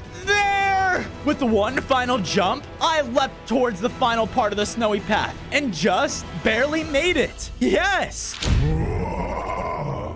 In my excitement, I didn't even realize that I ran up right to the entrance of a large den, and seemingly awoken by my presence was the ice dragon right next to the ice egg. On days 76 to 80, I stood face to face with the ice dragon. Have you come here to slay me? No, I came here for that egg. Oh, yes. I am the protector of these lands. I would do anything to keep those golems safe. So, we're in agreement then? Yes. You will need all of the power you can get to stop Gideon. But who's to say that you will even win with the mastery of the ice element? I've come too far to not try. Oh, very well. But first, the dragon leapt forward, landing right in front of me. You must be deemed worthy! On days 81 to 85, the ice dragon took to the skies and began to charge at me. He would shoot his icy breath, damaging my health a lot. Ah! Knock it off! I tried to fight back, shooting back every element I could. Even my fire wasn't hurting him? Come on! Not only did he summon gusts of icy cold snow, but he would also knock me back with his roar. You think you are worthy? I am! My inner rage began to build up. I knew that all of these people were counting on me. I can't let them down! I shot out my lightning straight at the dragon, hurting him a lot. Then, while stunned, I would shoot him with blast after blast of fire. Take that! With one final hit, the dragon admitted defeat. You are worthy!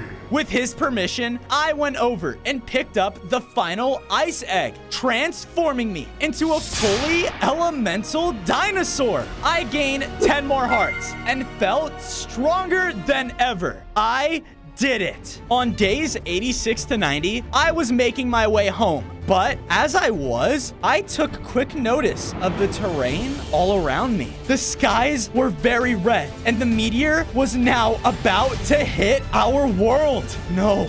I need to stop Gideon, and I need to do it now. On days 91 to 94, I rushed my way back home, only to see all of the animals freaking out. Bozo, the meteor, it's about to hit. None of us will survive that impact. I know, which is why I am going to go and stop him. I hurried back and placed the egg with the rest of my siblings. Once I placed it inside, it hatched, only to reveal the final elemental dinosaur. I looked around and saw that all of my siblings had now been united. Now that all of you guys are safe, those magma men are done for. I was about to leave, but then noticed that all of them began to form around me, each bursting out a beam of their element. What are you guys doing? In a huge elemental burst, I grew even larger and was now a massive elemental dinosaur. Awesome! Bozo, we must leave now! On days 95 to 99, Oog and I rushed to a clearing, only to see Gideon's main empire had fully taken over my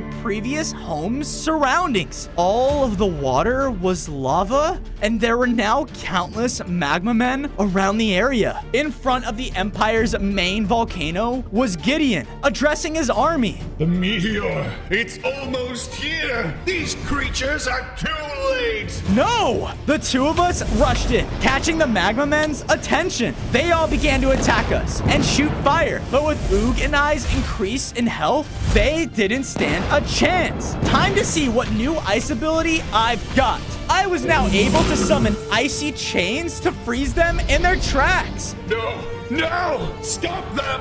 No! They were trying their best, but with all of my elements combined, most of them were taken down. No matter. You want a real fight? Fine by me! Gideon ran inside of his volcano, and I chased directly after him. On day 100, Gideon and I were face to face in the core of his volcano. Stop this, Gideon! Stop! No! This meteor will land, and your planet will turn into a wasteland! Just then, the floor began to rumble, and smaller meteors began to fall from above. The meteor, it's about to hit! Look, I know you didn't have a planet to live on, but that doesn't mean you could just take others away. Enough! You shall die! Gideon charged in towards me and started to attack. He was the strongest foe I had ever faced yet, using his pure magma energy to greatly wound me. I tried my best, using all of my elements to counter him, but I could tell he was very strong. No, I can't lose. Give it up, you stupid beast! I've killed your mother, and now I'll kill you too! My mom, she believed in me. I fought back harder than before, now using my elements at a much faster rate. I could tell with all of them combined, Gideon was starting to get overwhelmed. Stop this! Stop it! With one final elemental hit, the magma leader was defeated. The skies returned back to blue, and their meteor was now gone. We did it. The world can live in peace. On day 1, I spawned in as a baby elemental tiger. Whoa! In front of me was my mother and my very own tiger outpost. My own baby boy, you are very special. Really? Just then, I noticed that I had 5 different elemental abilities, such as fire, earth, ice, water, and lightning. Because I was still small though, these powers were very weak. Man, I have a lot to learn. Just then, an explosion took place in our home, caused by a small black cat? Yes, my robots, take this colony down. It is time to rule the felines, to prove that I am more than just a house cat. I watched as the robots rushed in and started to weaken my tiger tribe. And with one button, he sent out a shockwave that turned many of the tigers into tiny, harmless cats. Son, Follow me now. I followed my mother, and she led me to a small exit. Mom, what's going on? Shadow, he's found this place. You must go. Master the elements to stop this. Before I could ask any more questions, my mom was shot and transformed into a small cat as well. Mom, no! Knowing that I had to save my people, I left through the exit with the Black Cat's robots chasing right behind me. On day 2, I was running through the deep jungle as fast as I could. Now Tiger must escape. Oh no, how am I gonna get rid of these guys? I looked around and all I saw were high jungle trees. My fire! I used my fire ability, which made the nearby trees and bushes to catch ablaze. Ah, we will get you! The robots retreated. Ha! Take that! But I quickly realized that I celebrated too soon because the fire around me was spreading fast. Oh no, I need to find a way out of here. I tried to run around, but I was blocked off in every direction I went. Smoke was quickly filling the area, and I was growing weaker by the second. No, I'm doomed. I looked up, and there was an eagle flying around. Your water, Tiger! Use it! I listened to the bird and shot my water. This allowed me to create a bunch of openings for myself. Knowing I didn't have much longer, I used my water and left the jungle. On day 3, I followed the mysterious eagle to a high mountaintop. I am the scout of the jungle. I have worked very closely with you tigers, and know what that horrible black cat has just done to all of them. I know. He has my mom, my people. I need to stop him. In your condition, you don't stand a chance. But as the elemental tiger, you must go out and master each of your elements. Only then will you be your strongest. But how? The eagle then started to fly, and I followed him. Hey, where are you going? He led me to an entrance to a scary-looking mine shaft. This will lead you to the fire cheetah. Find him, and he will help you master your element. But be careful, he is not friendly. If you make it, meet me just across the valley. We have a lot to discuss. The eagle then flew off. Okay, Fozo, meet the fire cheetah and master my fire element. How hard can this be? On day 4, I went throughout the scary cave. Hello, fire cheetah. I ventured through it, and while roaming, I noticed the walls started to slowly but surely turn into blackstone and fiery materials. I reached an exit and found myself in a different biome. This one felt really hot and unwelcoming. In front of me, there was a strange outpost of sorts, and is that? It is a fire orb. Is this what I need? I was about to run up and grab it, but I was stopped. Ah! It was the fire cheetah himself. And who might you be? Me? I am the elemental tiger, and I need that fire orb right there. Ah, yes. You believe this orb here will make you stronger. Well, I will not just give it to you. You must prove yourself worthy. I will do whatever it takes. Good optimism. Let's hope it doesn't kill you. Kill me? The fire cheetah brought me over to a fire-themed racetrack that was surrounding a volcano? If you can complete my race without this volcano killing you, then you can take my fire orb. Do we have a deal? On day 5, the volcano started to erupt. You want me to run through this? Begin! I listened to the cheetah and began to make my way through the course. There was large blocks of lava falling from the sky above me. If I get hit by one of those things, I'm done for. I kept running, and with each second, more fire fell from the sky and started to burn me. Ah! I thought of my mom and knew I had to power through all of it. I did, and was able to cross my way through the finish line. Yes! Very well, Tiger. here you go. The cheetah threw me over the fire orb, and because of it, I upgraded. I was now a taller sized elemental tiger with 5 more hearts. The fire element grew within me and caused me to grow out my very own flames. Because of this, I now had mastered my fire element. What just happened? You have just collected the first of 5 elemental orbs that are out there throughout the world. And with each one I collect, I get stronger. I need to gain all 5 so I can take down Shadow and rescue my mom. On day 6, I knew I had to tell the eagle the good news. I made my way in search of him. He said to meet him here? Why? I then heard a caw and watched as he flew over and landed in front of me. Good job, Fozo. You've done it. Welcome to the Forgotten Jungle. Many don't know of its presence. I looked around and everything seemed so peaceful. It's because it is. Follow me. I brought you here for a reason. The eagle then walked me over to an area that held 5 elemental statues. The fire cheetah, the earth panther, the ice saber-tooth, the water jaguar, and the lightning lion. On each of them held a pedestal. Wait a minute. I walked up to it and placed the fire orb on the fire statue. This caused the entire thing to glow. I wonder what happens when I bring all 5 orbs. I decided to make this place my home. I went out and got enough materials to make myself a set of stone tools. With them, I made my very own elemental tiger den. From there, I used my fire to light up pillars around our home, just for when it turns dark. All of this looks perfect. I didn't celebrate for long though, because a very weak tiger wolf emerged from a bush. Our colony has fallen. Oh my goodness. I need to find out what happened. On day 7, I followed the tiger wolf's tracks until I found a destroyed looking wolf camp. Who could have done something like this?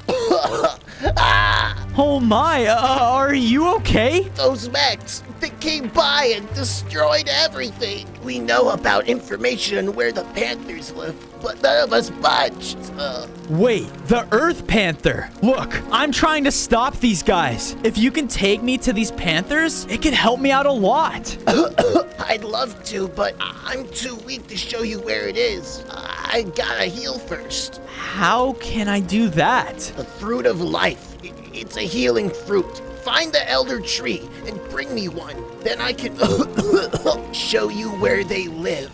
On day 8, I went off deep in the forest. It wasn't long until I came across an opening, which revealed the largest tree I had ever seen. This has to be the elder tree. But wait, it's dead? How come? I walked closer and noticed that I couldn't see any fruit in sight.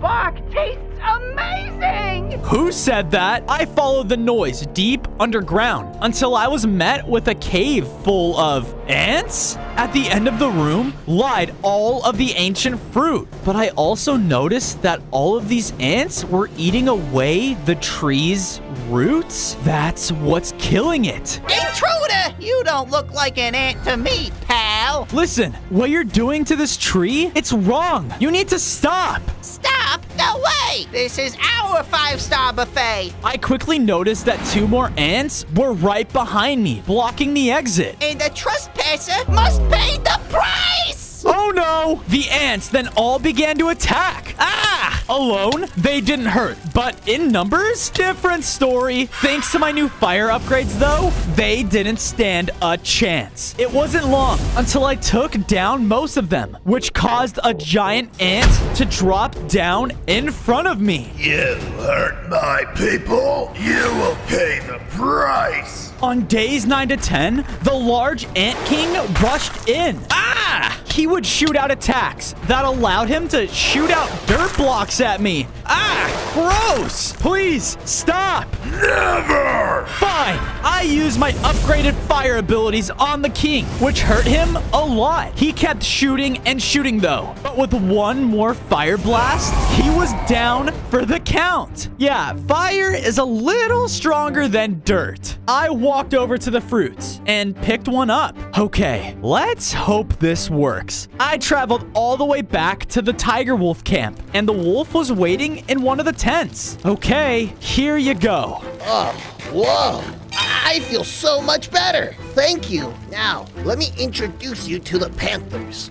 On days 11 to 12, I was brought to a strange-looking sanctuary that rested high up on a mountaintop. Welcome to the Panthers' hideout. Whoa, thanks for showing me this. If you need a safe place to stay at, you can go to my base. Sounds great. The wolf and I parted ways, and I made my way inside. It wasn't long until I came across an earthy throne room, but the throne, it was empty. Where is the Earth Panther? I'm right here. I looked over and saw the Earth Panther looking out into the distance at the Elder Tree, but it was now alive? I assume you did this, correct? Yeah, I did. I did all of it just to meet you. I need the Earth element to help my people. Since you've brought restoration back to the Elder Tree, you have earned it. The Earth Panther was about to give me the Earth Orb, but suddenly an explosion took place within his home. We found you! The robots then threw a special bomb at us, which made both the Panther and I pass out. On days 13 to 14, I awoke inside of a cage. Where am I? I looked around and was in some sort of prison area. After a second glance, I noticed that this was where all of the cats were being held. Oh my goodness. The boss is gonna be happy when he gets here. Soon enough, you'll be a house cat. Oh no, the mech walked away. I have to find that Earth Panther and get out of here fast. I noticed the cage I was in was made out of a special type of glass. Okay, Fozo, here goes nothing. I used my fire element, shooting out more heat than I ever had. This caused the glass in front of me to melt down. Okay, now to find the Panther. I walked through until I saw an older lady sitting on a chair off in the distance. Oh, Shadow, you're gonna bring me all the house cats in the world. I want them all. Creepy. Psst, Bozo. I turned and saw the Earth Panther in a cell nearby. There you are. Come on. It's time we break out of here. On days 15 to 17, the Earth Panther and I were both escaping the prison. I think we're gonna make it. Oh, you've got to be kidding me. We need to find a way out of here, and fast. Just as he finished his sentence, Shadow dropped down right in front of us. Oh, look what we have here. A panther and an elemental tiger. You both will serve as great new house cats. You took my people from me. Everything from me. Silence! You know nothing of what it feels like to be a pet. To be a small, useless cat. Known only for their bad luck. I will show everyone what it feels like to be small and useless so that you can see exactly what I have gone through. Never! Quick, take this. The Earth Panther threw me over the Earth Orb, and I upgraded. I gained 5 more hearts and had now mastered my Earth element, causing me to grow my very own stone claws. Whoa! Follow me. Now! Using my new Earth claws, the Panther and I both drilled down beneath us, allowing us to escape just in time. I'll have you soon enough. In time. In time. On days 18 to 20, I made it back to base with the Panther. Thank you for everything, Fozo. He left, and I felt accomplished. Afterwards, the tiger wolf from earlier walked up to me. Hey, this place looks great. Yeah, but I think it's missing something. From there, I got enough materials to make Tolf his very own wolf tent. I wanted him to feel just at home. While I was doing this, he was making himself his very own farm. I do love me some farming. Excellent. From there, I went to the Earth statue and placed the Earth Orb on the pedestal, causing its activation. Great work, Fozo. You've made great progress. thanks. While you were out with the Earth Panther, I've been flying around, and I think I may have found the location of the ice saber-tooth. But beware, it'll be a challenge. On days 21 to 24, I followed Beak's instructions. I ran deep into a stormy tundra. This place is freezing. It wasn't long until I reached an entrance to a cavern. Yeah, I think I'm going the right way. The only way to the ice saber-tooth is through the frozen caverns. Use your elements, Fozo. Use them. I walked inside and was immediately met with the sounds of whispers throughout the air. Hello? Only those connected with the ice are allowed here. Leave at once. I can't. Not without saving the saber-tooth first. Have it your way. The Ice Vex started to attack. It shot out powerful ice attacks and used its flying to its advantage. Thankfully, though, ice is weak to fire. Take this. The Ice Vex melted away, and from it dropped down some shattered ice. With it gone, I continued through the cavern and was met with a large crevice. On the other side of it lied the entryway to the top of the mountain. Using my earth powers, I was able to summon earth platforms underneath my feet so that I can get across. Aha! Okay, Sabertooth, here I come. On days 25 to 28, I reached the top of the ice mountain, and before me was the ice over Sabertooth. Knowing I had to get him out quick, I ran over and used my fire element. This caused all of the ice to melt away. What happened? Hey, it's okay. The last thing I remember, I was trying to protect, and then I got frozen, and... What were you trying to protect? The Sabertooth was extremely worried and began to run off. Hey, wait! What is going on? He didn't listen, though, and kept going. What I was trying to protect was my ice orb, but it got taken from me because of this. I was frozen in there for years. Well, listen, I need the ice orb for something much bigger. Who took it from you? It was an ice yeti, one stronger than most. It came by, bled that it needed it, and from it led to my eternal prison. Don't worry, I will go and get it. Just point me in the right direction. On days 29 to 32, I made my way over to a large igloo of some sorts. So, an ice yeti lives here?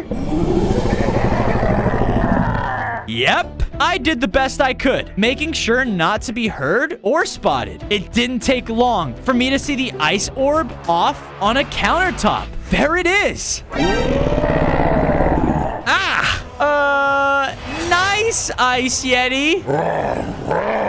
Hey, dude, why are you in my home? Look, I am sorry, but I need that ice orb. What? No, it helps me with my ice cream. Ice cream? That's when I realized the ice orb was placed directly underneath them. Is that keeping them cold? Okay, listen, that orb is very important. I like chocolate. No ice cream, no deal. That's when I realized the shattered ice. I pulled it out. Here you go. This can help with your ice cream. I handed the item over to the Ice Yeti, and he agreed to let me take the ice orb. I took it, and because of it, I gained 5 more hearts. I felt ice spikes growing within me, and now could breathe out ice breath. Awesome. Yeah, take it and leave. On days 33 to 35, I was walking back to base when I heard some loud hammering in the distance. What is that? I followed the sound and was met with some sort of huge machine. Surrounding it was Shadow's upgraded mech forces. They got stronger. It looked like they were in the process of building this entire place up. Right in the center of everything was Shadow. I want this thing up and running immediately. Those dumb felines have no idea what I have in store. Many believe that cats only have 9 lives. Well, in time, I shall have infinite. Sir, is 9 lives not enough? Enough! Nothing is enough! Soon this machine will transfer all those cats' lives to me, and I will be immortal! Oh my goodness. All of it. It's starting to make sense. If I don't stop him soon, all felines will be gone forever. I have to get stronger. On days 36 to 38, I returned back to base. I looked around and everything was really starting to come together. I immediately went over and placed the ice orb on the ice statue pedestal. Because of this, the entire thing turned blue. Sweet! 3 down, 2 more to go. Bozo, there you are. Things out in the world are starting to get bad. The jungle, the savannah, all the felines are starting to disappear. It's Shadow. His forces are growing stronger by the day. If I don't get strong enough soon, just before I could fully finish my thought, I notice a few jaguars enter my home. What the? It is true. The elemental tiger resides here. Yeah, I do.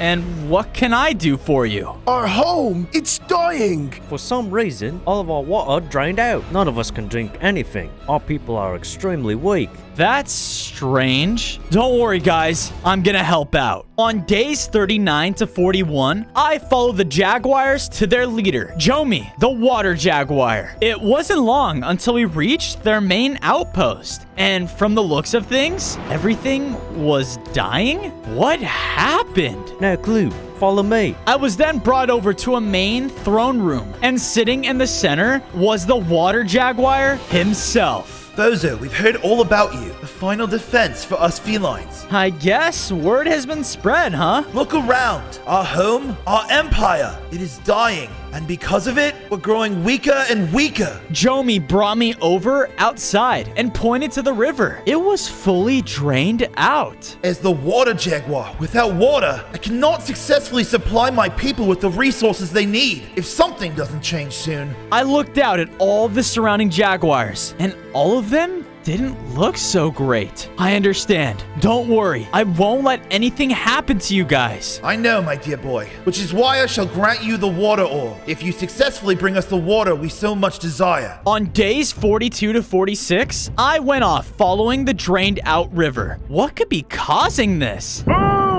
What was that? I followed the noise and eventually was led straight to a huge dam. This is it. This is what's blocking the water current. It didn't take long for me to notice inside of it was Shadow's newly upgraded robots. Keep fortifying this area. We need his new machine to be fully operational as soon as we can. And with this water, we will have all the energy we need. So, that's what this dam is for. If I take it down, not only do I get the water element, but I can stop Shadow's plans. I walked closer and realized how many robots were actually there taking guard. I need backup.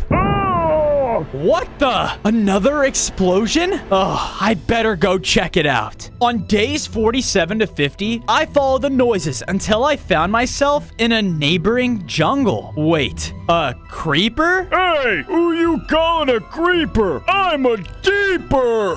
What? A deeper, you numbskull. Ah! You got ears or what? Yeah, okay, I got it. What are you doing blowing up like that? Is everything all right? Does it look like I'm all right? Ever since those robo-bozos rolled in and started making their dam, I haven't been able to drink any water. Us deepers need it to stay healthy. And I'm guessing that's why you're blowing up uncontrollably. Yep. Look, if we work together, we can break through the robot's defenses and destroy the dam. With it destroyed, you can go back to the river and drink from it again. Look, I would help you, but as you can see, I can't really control my, explosions. But... What? There may be an item that could help. If you go deep underground nearby in an explosive mine shaft, you may be able to find just the item I need. Okay, Deeper, you've got yourself a deal. On days 51 to 54, I use my trusty earth abilities to mine deep down underground. Where can I find an explosive mine shaft? It didn't take long until I was met with a cave system. I looked around, and this definitely felt like a mine shaft to me. But I don't even know what item I'm looking for. I went off searching room after room until I spotted an item laying in the center. A supercharged gunpowder? This has to be it. I started to make my way over, but accidentally stepped on a pressure plate. Uh-oh. Lava started to break through the walls, and everything started to rumble. What's going on? Lava pound. Oh no. The monster started to attack. He used very strong ground slams, which did a lot of damage. But thanks to my earth ability, I was able to mine below and dodge them. Because of this, he started to shoot lava at me. Using my ice ability, I did massive damage to the monstrosity and his magma core. No! Pound. With the monster defeated, I was able to grab the supercharged gunpowder successfully. With this, hopefully we can take down that dam. On days 55 to 60, I made my way above ground and gave my new deeper friend his gunpowder. Whoa! I feel so strong! I am definitely ready to take on those robots. Sweet! The both of us headed out and were able to catch those robots by surprise. It's the elemental tiger! I fought them off using every element I had. There were a lot, but thanks to the deeper, he was able to take out a large amount at once. Robo-bozos! At least one of us is having fun. With our strengths combined, those robots did not stand a chance. Hey, thanks for the backup. Of course! We then made our way inside of the dam until we reached the center control room. Do you think you can explode and blow this whole thing up? Yeah, step back. You don't have to tell me twice. I ran out as fast as I could, and within seconds, the entire place blew up. This caused all of the water to flow back down naturally. Awesome! We did it! Thank you, Fozo. You really helped out. Of course. Hey, I guess creepers and cats can get along. I'm not a creeper! On days 61 to 65, I made my way back to Jomi and the Jaguars. It didn't take long for me to realize that everything in the nearby area was completely restored. Whoa! You've done it. Our king can't be happier. I was wandering around the newly restored empire when I noticed him admiring the view next to the river. Well, Fozo, you really did it. You saved us Jaguars and our whole ecosystem. Yeah, I'm happy to help, but I can't take all the credit. Yeah, but I can. You should have seen those robot idiots go boom. I did all of the work. Is that right? I'm just glad that we slowed down Shadow in the process. Me too, Tiger. Me too. And for your success, take this. The water jaguar then handed me the water orb. I picked it up, and because of it, I felt stronger. I gained 5 more hearts and began to feel my tail transform. Whoa! Because of this, I now had a cool new water beam ability. Thanks, Jomi. I promise I won't let you guys down. On days 66 to 68, I brought the Deeper back home with me. I appreciate you bringing me. With all of those mech people roaming around, nowhere feels safe anymore. No problem. I went out and got enough resources to build him up his very own Deeper-themed house. And done. I hope you enjoy. This place feels great, Fozo. Thanks. I'm glad to hear that. After, I went over and placed the water orb inside of the water statue, causing it to light up. Whoa. 4 statues are complete already? Just one more to go, and I can finally see what happens. Hey, why is there a gross-looking creeper inside of our home? For the love of goodness, I am not a creeper! It's a long story. Just then, we heard noises coming from the nearby jungle. Shadow. Wait, is that? Beak and I followed the noises, and sure enough, it was the old lady that I'd seen before. What is she doing here? Come here, kitty, kitty, kitty. Oh, she is a creepy one. Yeah, I know. Excuse me. We approached the old lady, and she finally noticed us. Oh my, aren't you a big kitty? Yeah. You better give me a good reason why I don't attack you right now. Helping someone like Shadow? Explain yourself. I never meant to hurt all the little kitties. I never meant to hurt any of you. Yeah, don't trust her. She's old and crazy. Wait, you never meant to hurt us? Then why did you keep those tigers in your prison? Those cats. The kitties. I didn't know who they really were. I didn't know what my dear old Shadow was up to. Well, look where that's gotten us. Your Shadow. He is evil and will stop at nothing to take down every single one of us that isn't him. I know. That's why I was looking for him. He came by and took all the cats away. That is when I found out the truth behind his plans, the truth behind his evilness. Do you have any idea where he took them? Sadly, I don't know. But I did find this after he left. I believe he's trying to speed us his little cat mission of his. With the dam destroyed, I have to find a new power source. The Lightning Kingdom should do. The Lightning Kingdom? Oh no. I have to find it now before he does. On days 72 to 76, Beak and I followed the old lady's book deep within a desert valley. So, the Lightning Lion lives here? Not exactly. Not knowing what Beak meant, we continued onward until we made it to a mountaintop of sorts. Is that a shrine? Precisely, Fozo. The Lightning Lion is the most sacred out of the elements. His Cloud Kingdom can only be visited through this specific shrine. I'm sorry, did you say Cloud Kingdom? Correct, and these stones are our passageway. He flew over and began to give them a closer read. The Earth's water must touch here. Only then will our sacred kingdom appear. Okay, Beak, stand back. I use more energy than I ever had before. Come on, Fozo, come on. The entire area began to rain. Whoa, you can do that? I guess so. Water started to pour throughout all of the stones, which caused the entire area to rumble. In a large flash of light, the giant Cloud Kingdom was now right there before us. On days 77 to 80, I left Beak and walked up the clouded stairway. It didn't take long until I reached the main gateway of the kingdom. Who goes there? It's me, Fozo, the elemental tiger. Ah, yes, we know who you are, Fozo, and you are not welcome here. Look, I need to speak with the Lightning Lion. You guys are all in danger, and I'm the only person that can stop this. Lies! The king here is safe, and you are now officially trespassing. For that, you shall be punished! No, wait! The guard didn't listen though, and started to attack. He used an incredibly strong lightning blade. Ah! I have to fight back. I did, using all of my elements I'd mastered. Fire, ice, water, you name it. With all of them combined, I could tell that the guard was starting to look very weak. No! Just give up and yield. Ah, fine. You win, Tiger. But be aware, you stand no chance against my king, the Lightning Lion.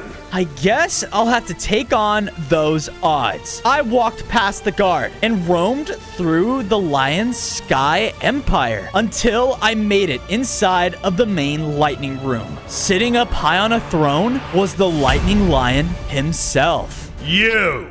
On days 81 to 85, I was face to face with the Lightning Lion, and sitting right above his throne was the Lightning Orb. You dare come to my kingdom, Osman's kingdom? I think both of us know why I did. Shadow, he's... Silence, you puny cat. I know of Shadow and his mission, and to be quite frank with you, I do not care. What? You can't be serious. Us lions are protected and stronger than everyone else. If anyone is worthy enough to take down that cat, then it would be me. It's not about that. I need the Lightning Orb. Never. If you want it, you'll have to prove your worth, which I know you don't have. Fine. You want me to prove it? Then it's on. The lightning lion walked out of his throne, and I followed him until we entered a large coliseum. Wait a minute. Time to prove yourself by fighting me to the death. On days 86 to 90, I was standing in the middle of the Colosseum with the Lightning King before me. Now I will show you the true might of the Lightning Cats. The horns sounded off.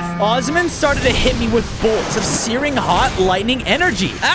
He was really strong, but I knew in order to save my family and all the cats, I needed to win. I began using my new water beam on him. You think a little water can hurt the king of the clouds and the sky? You really thought you could stay up here in this castle and just let all cats suffer while you looked down on us? You're a coward, Osmond! Who are you to call a king a coward? I focused all of my elemental energy until I built up enough to send out my most powerful attack yet. It's over. Just finish it.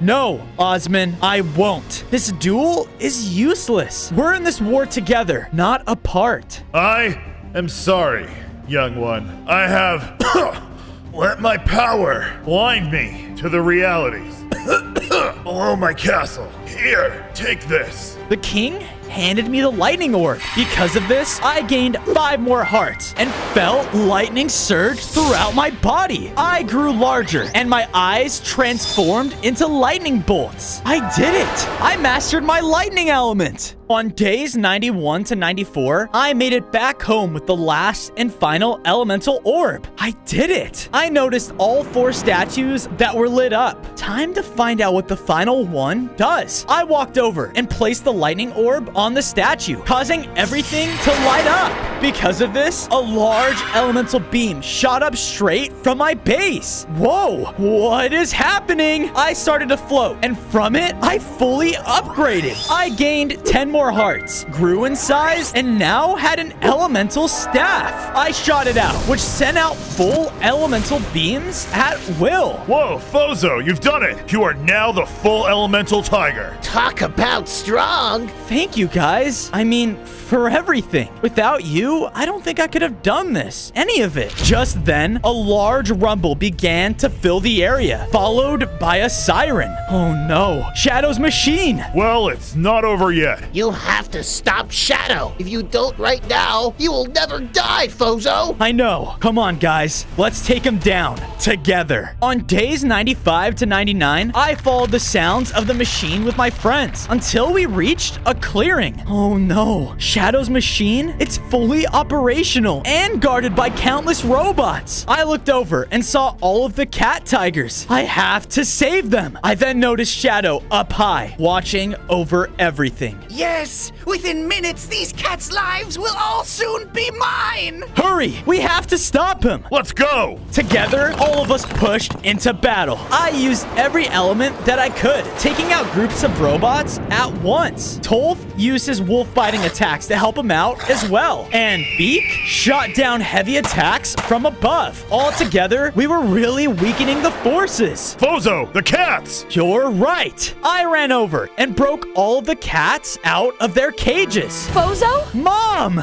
You have to stop that cat. Only then we will be freed. You don't have to tell me twice. I looked up, and far above on his machine was Shadow, standing there waiting for me. On day 100, I made my way on top of the machine. It's over, Shadow! No!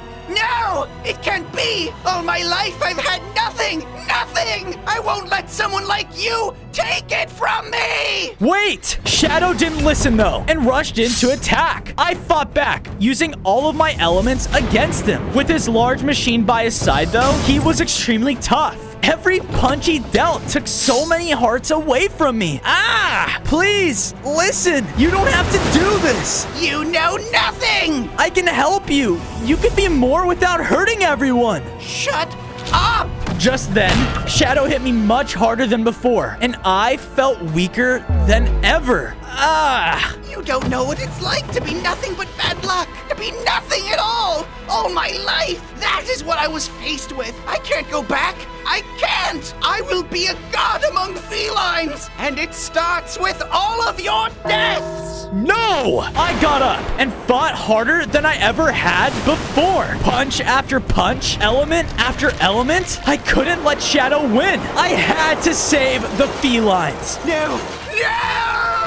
I then shot out my elemental staff, which caused Shadow and his machine to explode. I'm sorry, Shadow. It didn't have to be this way. With him gone, all of the cats turned back into tigers, and all of my people could finally live in peace. On day 1, I spawned in as a baby warden spider. I watched as there were countless other spiders climbing around. Whoa, is this our spider colony? Sure is, son. Soon you will learn to love this place. Your new home. A large hole then formed in the middle of our home, and wither spiders started to swarm inside. The warden spiders tried putting up a fight, but with the wither spiders' deadly wither bites, they stood no chance. No! I then looked over and saw a large wither spider standing in the chaos. A war between the Wither and Warden spiders has begun. We will expand our territory from the Nether and claim the overworld for ourselves. I looked around and saw that most of my people had now been withered. It was killing them. No! My shout alerted Witherfang. Oh, baby spider. Such a shame that you will live such a short life. Witherfang spit out wither venom at me, but my dad jumped in the way just in time. Dad?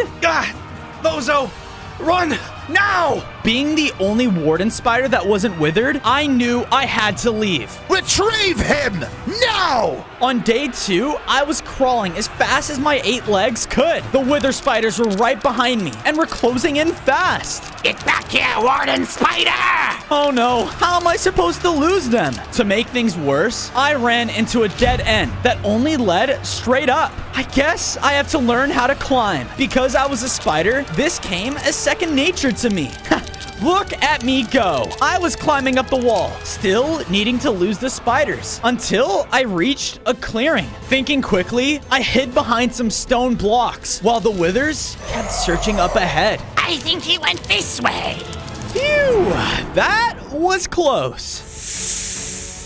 What's behind me? I slowly turned around, only to be face to face with a large, deadly snake. Uh-oh. On day 3, I was looking like snake food. Please, don't attack. My people, my father, they're in trouble. You should have known better than to come here. The snake bolted forward and started to attack me. I tried my best to dodge him, but he was extremely fast and strong. I had half a heart left. One more hit and I was done for. Right before the snake could deal his last strike, one of his babies jumped in the way. Wait, Pops! He's just a baby, just like us. All he wants to be is with his family again. I could tell the father snake was thinking until he said, Fine, spider, or my child. I shall help you. I only know of the jungle spiders, though. So I shall take you there, and once I do, we are done. Thank you. Suddenly, the wither spiders from before broke into the nest. Oh no! They began to charge in, but because of the snake,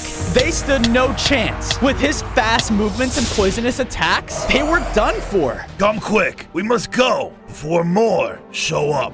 On day 4, the large snake brought me over to an entrance of a jungle. What am I supposed to do here? Go forth from here. You'll find the others. I listened to him and made my way through until I found a clearing that revealed a large, forgotten spider temple. Using my climbing abilities, I made my way up to the top. Okay, this was easy. Now what? Ouch! What happened? After a second glance, I realized I was now in front of the Earth Spider tribe. Don't panic, Fozo. Stay calm. A warden spider? What are you doing in my realm? My people were in trouble. The wither spiders took over our colony. I was afraid this day would come. I need your help. Please, help us. Oh, young one.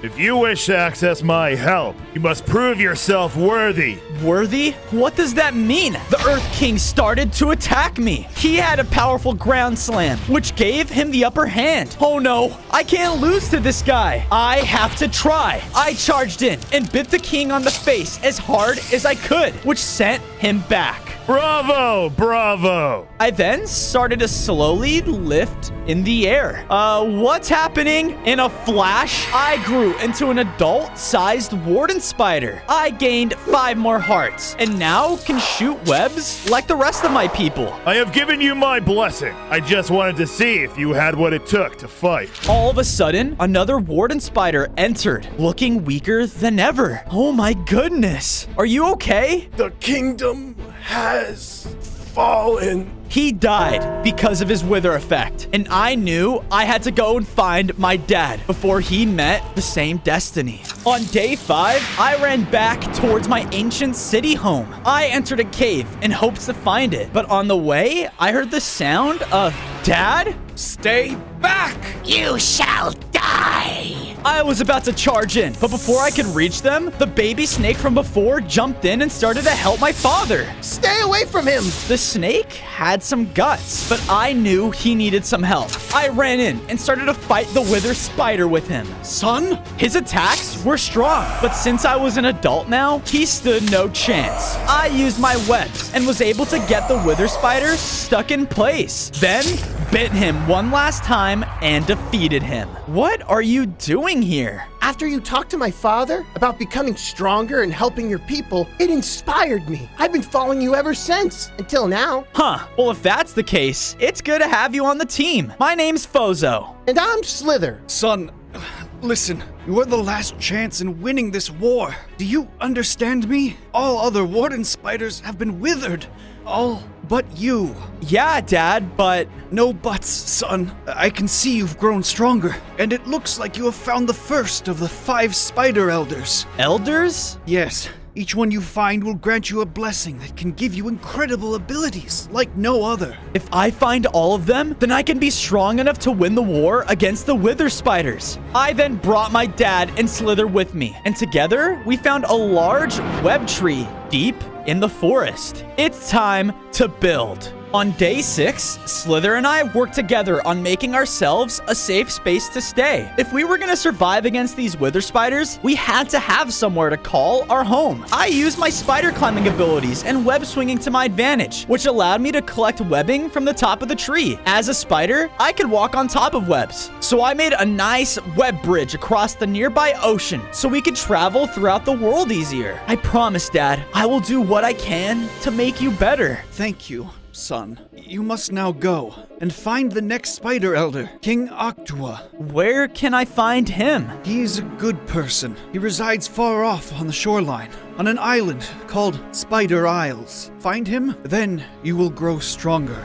On day 7, I followed my dad's instructions and was searching the shoreline. I looked out far into the ocean, not knowing how I was gonna get to my destination. Not all spiders can swim, and I knew I definitely couldn't. Curse me, crew! What is that? I looked over and saw a pirate punching a bunch of barrels. Are you okay? Arr! Spider? Stay back or I'll carve your eyes out! I'm not gonna hurt you, dude. Oh. Well, I'm just here, sinking in me misery. My own crew betrayed me, took everything I've had, including my prized possessions. I'm sorry to hear that. I looked over at his pirate ship and had an idea. Wait, I'm trying to reach Spider Isles. Can you take me there? Oh, perhaps a favor for a favor. If you retrieve me dear items, my steering wheel, my lucky rotten apple, and my parrot feathers, I shall take you on your quest. Those are your lucky items? Okay, you know what? Deal. Now, where can I find your crew? On day 8, I followed the captain's directions until I reached a pirate pillager outpost on a beach. So, this is his crew? The captain be a joke. He didn't see our thievery coming, boys. Yep, these guys are a bunch of jerks. I was able to spot a chest in the outpost surrounded by a bunch of treasure. I'm guessing that's what I'm looking for. Knowing I couldn't take them all in a fight, I had to think smarter. That's when an idea sparked. I used my new web ability and shot out webs randomly throughout the nearby field. Perfect. All right, you got this, Fozo. Hey, you! A beast! Kill it, boys! Yarr! The pirates then all started to charge at me. Wait for it. Wait for it. Now! I jumped out of the way, causing the pirates to jump and all fall in my web trap. Take that, you losers! Curse ye! When we get out, we'll kill you! Yeah, I've heard that before. I then swung over to the treasure chest and saw all of the captain's items. Perfect. I walked back over to the captain and gave them all back to him. Thank goodness! I don't know what I could have done without me lucky rotten apples. Let's go, Spider! He then quickly put on the steering wheel of his ship and we sailed off. On day 9 to 10, the captain and I sailed out far until we reached Spider Isles. Yep, I'm pretty sure this is the place. Good luck, Fozo. I'll be waiting here. I split up with the captain and walked throughout the plains until I was met with a large kingdom. Whoa, I think this is the home of the Octuas. I walked inside and quickly realized something was wrong. There were spiders, but they were in cages? That doesn't make sense. Run. Huh? As I was distracted, a scorpion jumped in and stung me from behind. Ah! Scorpions have taken over the Octua Kingdom. You are a trespasser here. You shall die. The scorpion charged and kept trying to sting me. I tried to run away, but more started to come in. I was greatly outnumbered. Having to think fast, I used my web powers to form a web sphere around me. Okay, now what? The scorpions were trying to all break through. I guess the only way to go is down. I mined straight down just in time. Phew. We will find you. On days 11 to 12, I was mining straight down until I dropped into an underground tavern. What is this place? All of a sudden, I could see a group of Octopus spiders hiding out. A warden spider? Here to see our downfall, are you? No, of course not. I was here because I needed your help. Well, I am afraid I cannot help you. I have my own kingdom to worry about. Those nasty scorpions came by, led by their queen, and took over everything me and my people have worked for. The Octuas are no more. Rumblings sounded off throughout the caves until a giant queen scorpion broke through the roof. Ah, so this is where the warden spider went. And look where he led me. Oh no! They followed me. With no other choice, I charged in and started to fight the queen scorpion. Her poisonous attacks were extremely tough. Every time she'd hit me, I felt more and more out of it. But I knew I had to fight for these people. I shot my web, which made the scorpion stuck. Then, after countless bites, she was growing weak. The King Aqua then rushed forward and bit her with a bite that looked very powerful. It killed the queen. Because of this, all the scorpions in the kingdom walked out and left. Whoa. My goodness, a kingdom! We are back! Thank you, Fozo. Follow me. I think I know how I can help you. On days 13 to 14, King Octua brought me over to his throne room. It was good to see his kingdom restored. Because of your bravery and selflessness, I shall give you my blessing as a spider elder. The octo spider walked up to me and bit me. Ouch! What was that for? My body then began to change, and I gained 5 hearts. And my fangs gained a poisonous tip and grew larger in size. I have venomous bites now. Precisely. Do you think this will be powerful enough to fight those withers? Not a chance, little one. The withers have a special wither attack that greatly weakens their prey. It's called the wither effect. Being their leader, Witherfang's wither effect is much more powerful. Any unlucky mob that is hit with Witherfang's attack will have the wither effect until they are dead. There has to be a way I can stop it. My dad, he has it, and he's looking worse by the day. Well, there is one way to stop it. You must kill Witherfang. Only then will all of his effects be removed.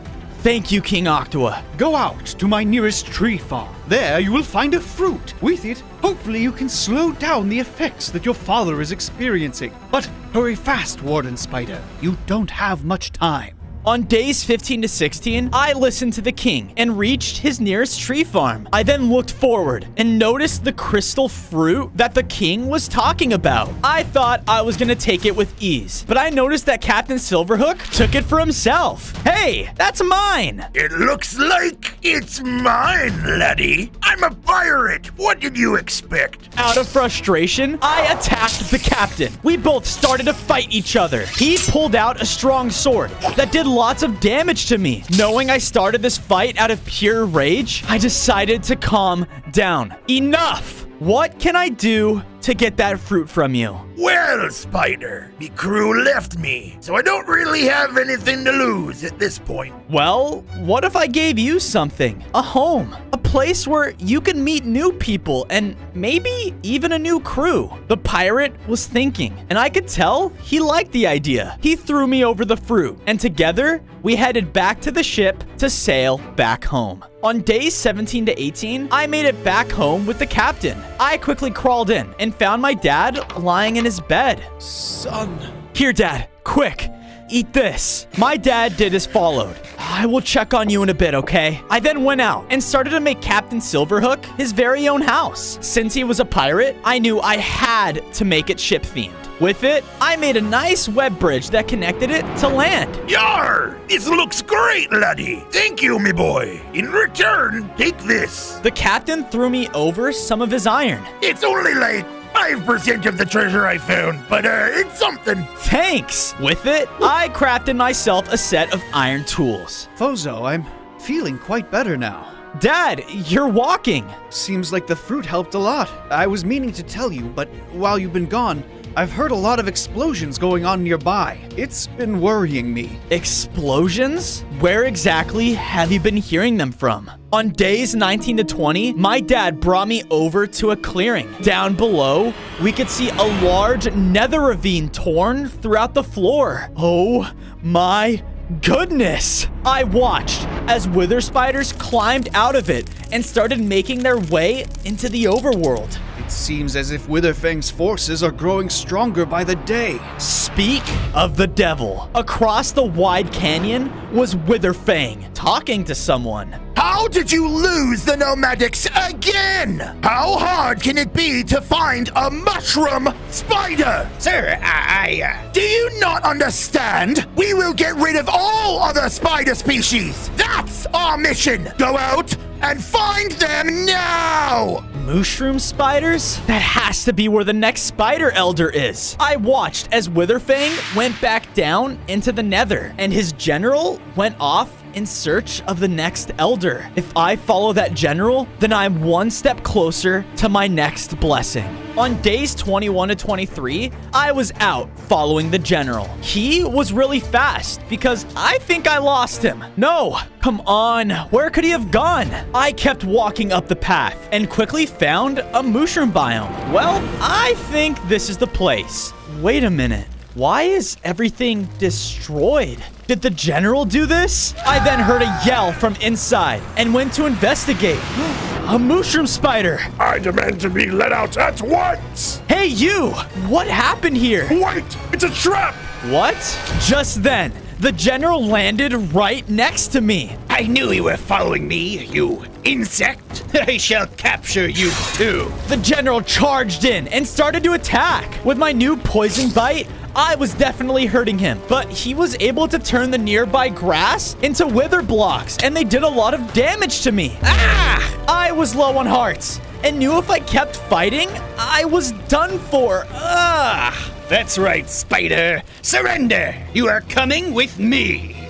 On days 24 to 26, the Mushroom Elder and I were taken in a prison deep within the Nether. I looked around and saw that this place was guarded by a lot of wither spiders. Great, now what? Once Witherfang gets here, he'll be happy to put you both down himself. The general walked away, and I knew we only had a short period of time to figure out what to do. I tried my best to break out, but the blocks were unbreakable. Come on, come on. Relax, young one. stand back. Okay. I did as the elder said, and I watched as he used his powers, which made him shrink down to a tiny, tiny spider. Whoa! The elder then walked out of the cage through the bars. Now, on the other side, he flipped the lever, letting me out. That was awesome. How did you do that? Ah! I started floating from his bite, and before I knew it, I upgraded again. I now had 5 more hearts, and had a strange surge of power fill within me. Now, you too can use this. Follow me. It's time to escape. On days 27 to 29, the Mushroom Elder and I used our new ability to shrink down and walk throughout the prison. This is awesome! Since we were so small, none of the Wither Spiders were able to catch on. This ability was very useful. That is, until a loud alarm went off, alerting them of our escape. They are small now! Catch them! Uh-oh! Time to run! The both of us started to run as fast as we could, and after some time, we ended up running throughout some nether tunnels. Jeez, is this what the Wither Spiders have to live in? We ran and eventually made our way to an opening that held a nether portal. That's our chance to leave! Let's take it! We both made our way straight to the portal. You first! The Mushroom Elder went inside and made it through. I was about to do the same until I was hit with an explosion. Ah! You think you can escape, do you? A wither beast started to attack me. It would send out large blasts of energy towards me and even summon lightning from the skies. I did everything I could against it, but at the end of the day, it was just too powerful for me. I then had an idea. I shrunk down with my new ability, confusing the beast. With my size, I was able to run along the floors and shoot the beast from multiple angles. Where are you? I'm right here. I shot him one last time, defeating him. From its death, dropped a nether ruby pickaxe. Sweet! I picked it up and headed through the portal. On days 30 to 34, I arrived on the other side and found myself in front of a withered village. Whoa. How did this happen? I looked around at all of the villagers, only to see them withered and hurt. Ouch! Ouch! This sucks! Fozo, this is getting worse by the day. Witherfang needs to be stopped. I know. Good luck. I must return to my people now. I hope my blessing was able to help. I left the Mushroom Spider and went throughout the village, trying to help them in any way I could. Even all of their crops were dead. I was about to replace them when I heard a huge rumbling. I turned, only to see Witherfang emerge from a nether crack. Oh no, he found me. Bozo is it? I've heard about you. The last healthy warden spider trying to take down my forces. Trying? No, I will take down your forces. Believe, Fozo. That is all you can do. But me and my people have been in the depths for too long. The only spiders who are cursed with a red roof. You get to enjoy the infinite blue sky. Well, not any longer. We shall take that away from you and replace it with the redness we have been cursed upon. I won't let that happen. I won't let you win. I already have. Been home lately? Would be a shame if you left it unguarded. Oh no. Dad! Knowing I had to get there fast, I left immediately, leaving Witherfang behind. In time, Fozo. In time. On days 35 to 38, I made it back to base, only to see it being under attack. Oh no! I rushed in and quickly saw a giant figure helping defend it. It was the giant snake. Leave this place at once, you foul creatures! Get him, Pops! I rushed in to help out in any way that I could. The snake and I were fighting back to back and helping each other out as best as we could. I used my webs to slow them down while the snake used a strong attack and defeated them. We're almost done. Just as I finished that sentence, one of the wither spiders bit the giant snake. Oh! He was withered and dying. No! I took down the last spider and knew that the snake, Slither's dad, was not going to make it. On days 39 to 41, Slither and I brought his dad under the shade of the tree. Dad, no, please. I'm sorry for running off. I just wanted to be big and strong like you. It's okay, son. It's okay. You'll be even stronger. Why? Why would you come here and save us like that? You didn't have to. Just because I didn't have to doesn't mean I shouldn't. Listen, Bozo, you have grown a lot. I'm impressed. This, though, is far from over. You must find the flying spiders. Flying spiders? Who are they? A few days ago, I didn't know, but I recently saw them flying just south of here. They can help you. The flying spiders. The next elder must be there. Thank you. I left the snake and Slither alone. I then turned to see Slither's dad die. Dad! No! I promise I won't let you guys down. I started days 42 to 44 by going around and building up our base defenses. Something like this can never happen again. I built up walls, traps, anything that will throw those wither spiders in a blender. Okay, I think that should do it. Afterwards, I went over to make sure my dad was okay. Thankfully, he was, but he looked like a ghost. I don't have that much longer. Don't worry, Fozo. I swear, I will help you rid the world of these evil wither spiders. My dad would want me to. Well then, we will together. The two of us ventured off to Captain Silverhook's ship. Silverhook! Iron Fozo! Don't you worry. I'll take charge of being head of security around here. I just wish you had my crew to help me. Don't worry. Just give it some time. Now, time to find those flying spiders. On days 45 to 47, Slither and I set off south. Personally, I had no idea where we were going, but Slither, he used his sense of smell as a snake and was able to point us in the right direction.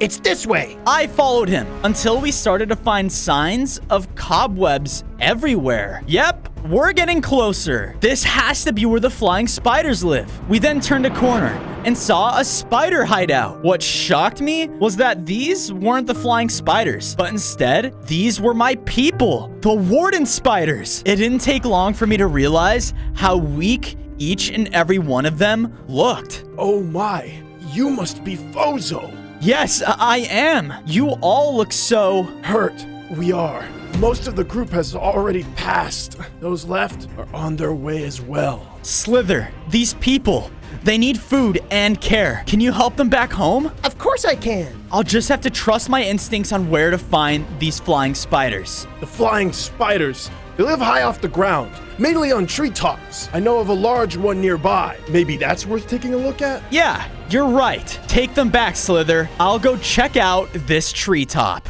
On days 48 to 50, I ventured out and was able to spot a tall tree. I then noticed a flying spider?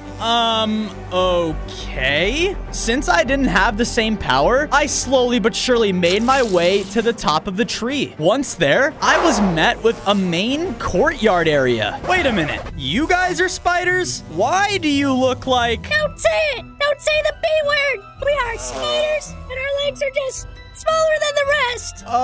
Right. I was hoping to speak to your elder. I need their blessing. Ha! You think it'll be that easy, do you? Follow me, Walker. Walker? That's rude. I was then brought over to the main elder flying spider. Ew! Who let this Walker in? Again with the name? Look, I'm here because I need your blessing. You need my blessing? How cute! No. No, but the wither spiders. If I don't stop them... Not my problem. Now leave. At once. We then heard a loud flapping sound, followed by rumbling. What's that? Bird! A giant bird flew overhead, killing one of the flying spiders instantly. Afterwards, it left. Let's make a deal, Fozo. That bird has been causing my colony massive problems lately. Us flying spiders are weak and depend on our speed to avoid problems. But that bird also has flight and is faster than us. So if you use your brute strength to take that bird down, then I'll give you that upgrade. Deal. The elder flying spider then signaled one of his men. Swing on! I started to fly out, and I shot my web onto him and was flying through the air underneath. Ah! Just don't drop me! On days 51 to 53, the flying spider brought me over to the bird's nest. Okay, take the bird down, get the blessing. You've got this, Fozo. Another loud caw was heard before the bird revealed itself. Nice, birdie. The bird started to attack me immediately. Ah, cut it out. It was definitely trying to eat me. I was running away while continuously shooting it with webs. I tried to bite at its feet and poison it, but it quickly caught on and kept its distance. That's when I tried to shrink down, but with its enhanced vision, it didn't help me at all. Okay, what do I do? Now, team, now! A swarm of flying spiders then flew in and started to fight off the bird. This kept it busy, giving me enough time to surprise it. I ran over to it and bit it as much as I could. With my poison bite, I can tell it was growing weaker and weaker. The beast was down. Ha! Take that. Good work, Warden Spider. Maybe being a walker isn't so bad. Thanks. I think on days 54 to 56, I was brought back to the flying spider's throne room. Huh, you know, maybe I underestimated you, Fozo. Yeah, no kidding. Word has been spreading of your bravery. Most spiders like to hide, but you are inspiring by fighting back for what's rightfully yours. I wonder, is that the right thing to do? The elder spider then walked up to me and granted me its blessing. I started to float up high. Wait, is it gonna happen? Am I gonna fly? My body began to change. I gained 5 more hearts and now could walk? I already could do that. This is so humiliating.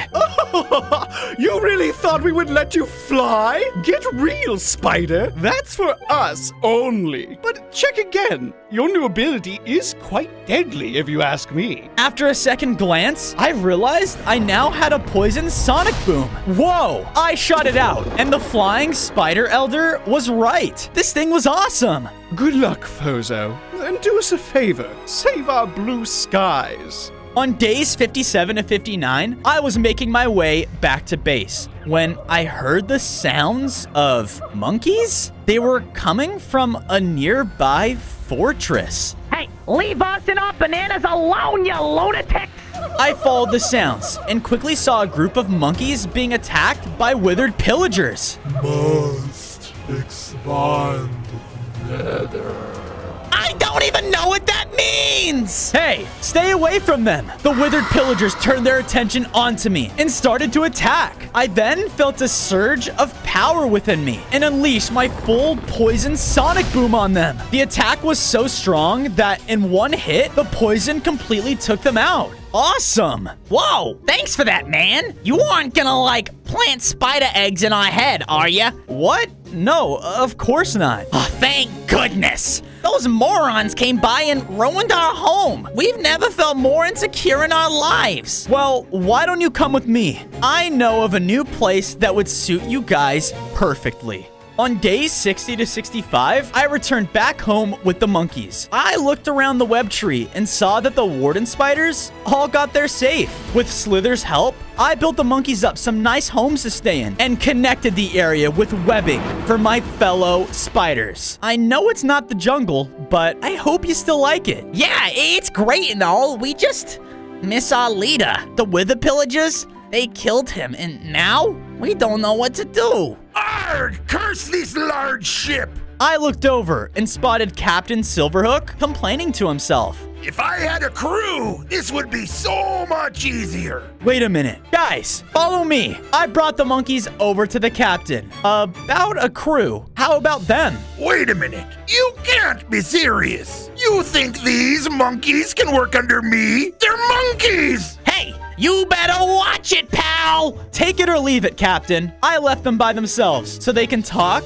and figure things out. I then walked over to my dad to check on him. Hey, Dad. Fozo, is that you? My vision, it's gone blurry. Yes, it's me. Just stay strong, okay? Just remember, you are making me so proud. I hope I am. Just then, a warden spider walked up to us. Is everything all right? No. On the way here, we came across something. Something bad.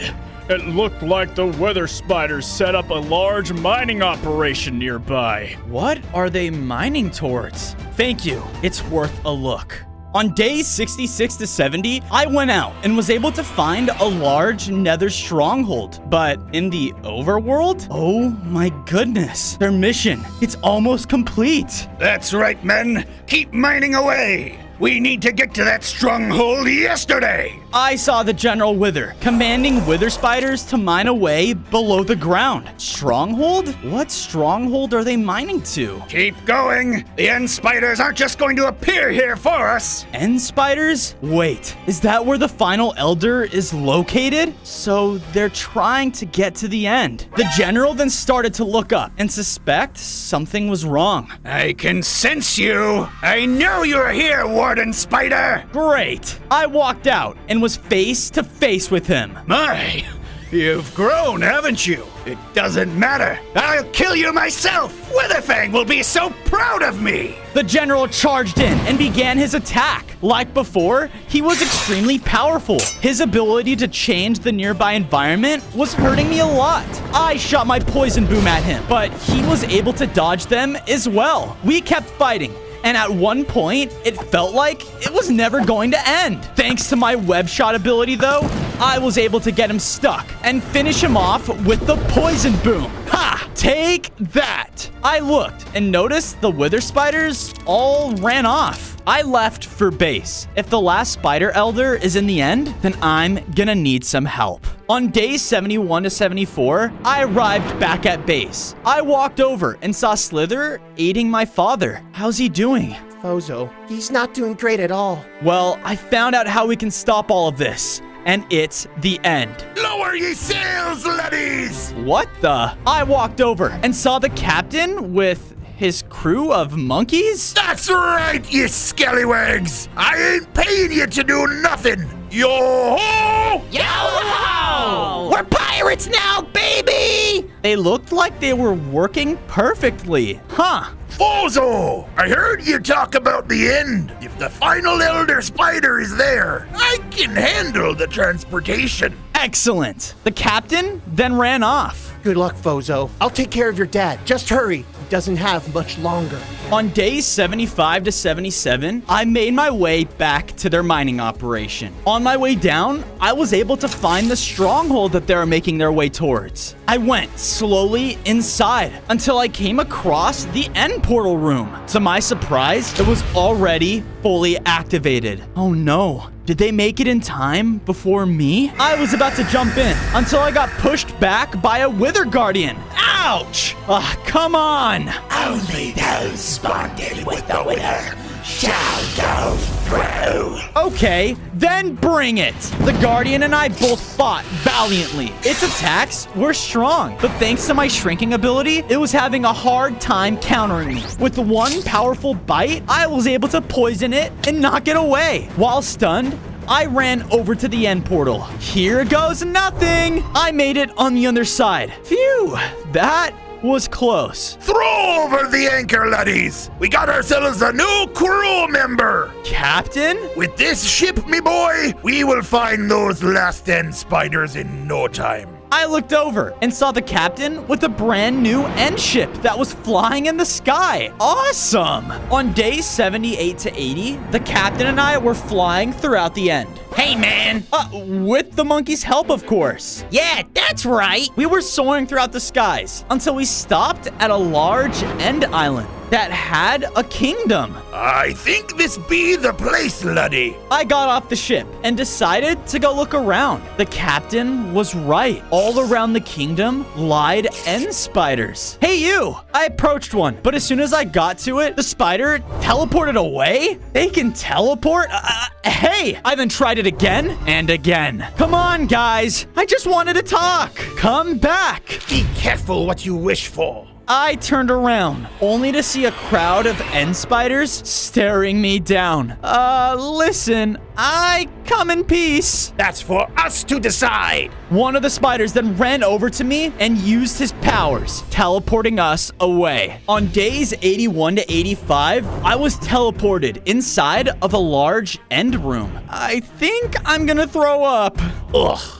What a newbie. Where did you take me? I need to talk to your elder. Just then, a giant end spider slowly emerged from the roof. Hi. Walking in this place is a death wish. Those from the overworld are not welcome here. I didn't know. But listen, there is an evil, one that's bigger than the both of us. He comes from the nether. I've heard about the expansion, but sadly that is the overworld's problem. No, I promise. If nothing's done, it will soon be the end's problem too. All I need is your blessing, and that's it. We have other issues right now. Our end golem has gone completely rogue. He was made using our special end crystal. That's what's important to us, not this silly war. Fine.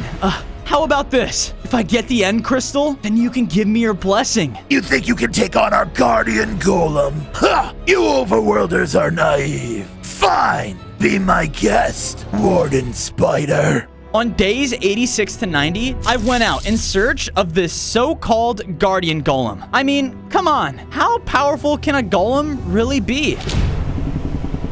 He's right behind me, isn't he? I turned around, and there he was. Not just a regular golem, but a giant one. That's a detail they shouldn't have left out. The golem then started to shoot out at me and attack. His power was coming straight from the purple crystal on his head. Ouch! This guy hurts. The crystal must be really, really powerful. I tried my best and even swung around to avoid some of his attacks. It would shoot blasts at me, but I would shoot back green right back at him. Hope you enjoyed the poison. This fight was definitely one of my hardest, but thankfully, I was the strongest I've ever been. I shot my poison sonic boom, aiming right at it. And just like that, the Guardian was down, with only the crystal lying there on the ground. You have done it, my. Surely you are worthy. The spider then walked over and granted me my final blessing. I floated up high in the sky and upgraded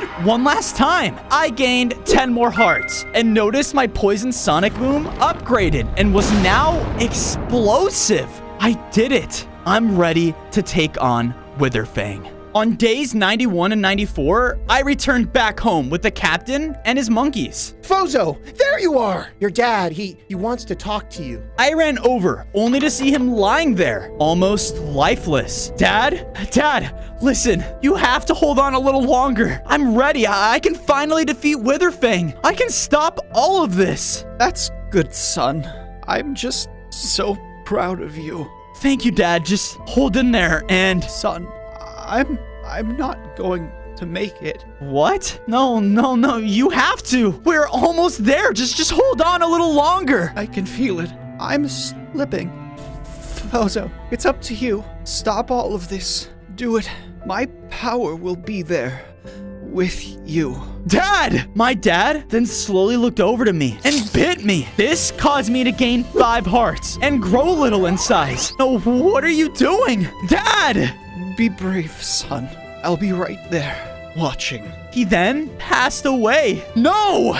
It's up to me now. Saddened over my loss, I made my dad the monument that he deserved. One that all Warden Spiders will remember. I will win this fight, Dad. If it's the last thing that I do, the Warden Spiders will win. On days 95 to 99, I made my way over to the Nether Ravine with Slither and the Captain. This is it, guys. We have to do this. For our fathers, for everyone. For everyone! This ends now! Charge! The 3 of us ran into battle. I used all of my upgrades to charge through the Wither Spiders. Slither went around and was able to do some poison damage as well. That's right, you scallywags! Hit him! Hit him good! Yeah, we're hitting! The captain and one of his monkeys made a really good team. Fozo, we got this! You must fight Witherfang, now! I looked down and saw him waiting there, calm. On day 100, I landed on the platform right in front of Witherfang. You've taken everything from me. This world? It deserved it. Do you know what it feels like to be locked below the surface? Below everything! We were prisoners, but not anymore! I won't let you win! Witherfang and I began our fight. He was extremely tough. Every bite he did dealt 5 hearts of damage. I did my best and fought back, and even used my web swinging to my advantage. That's when he shot me with one of his wither blasts, which caused my hearts to start withering away. Oh no! Any second now you will be defeated, and once you are, I will take down your friends too! No! I got up and fought back against him as much as I could. It's time! I then perfectly shot my newest sonic boom and used it on Witherfang, causing him to step back. No! This can't be! Your mission is over. With one final boom, Witherfang was defeated, letting my colony and many others to live in peace.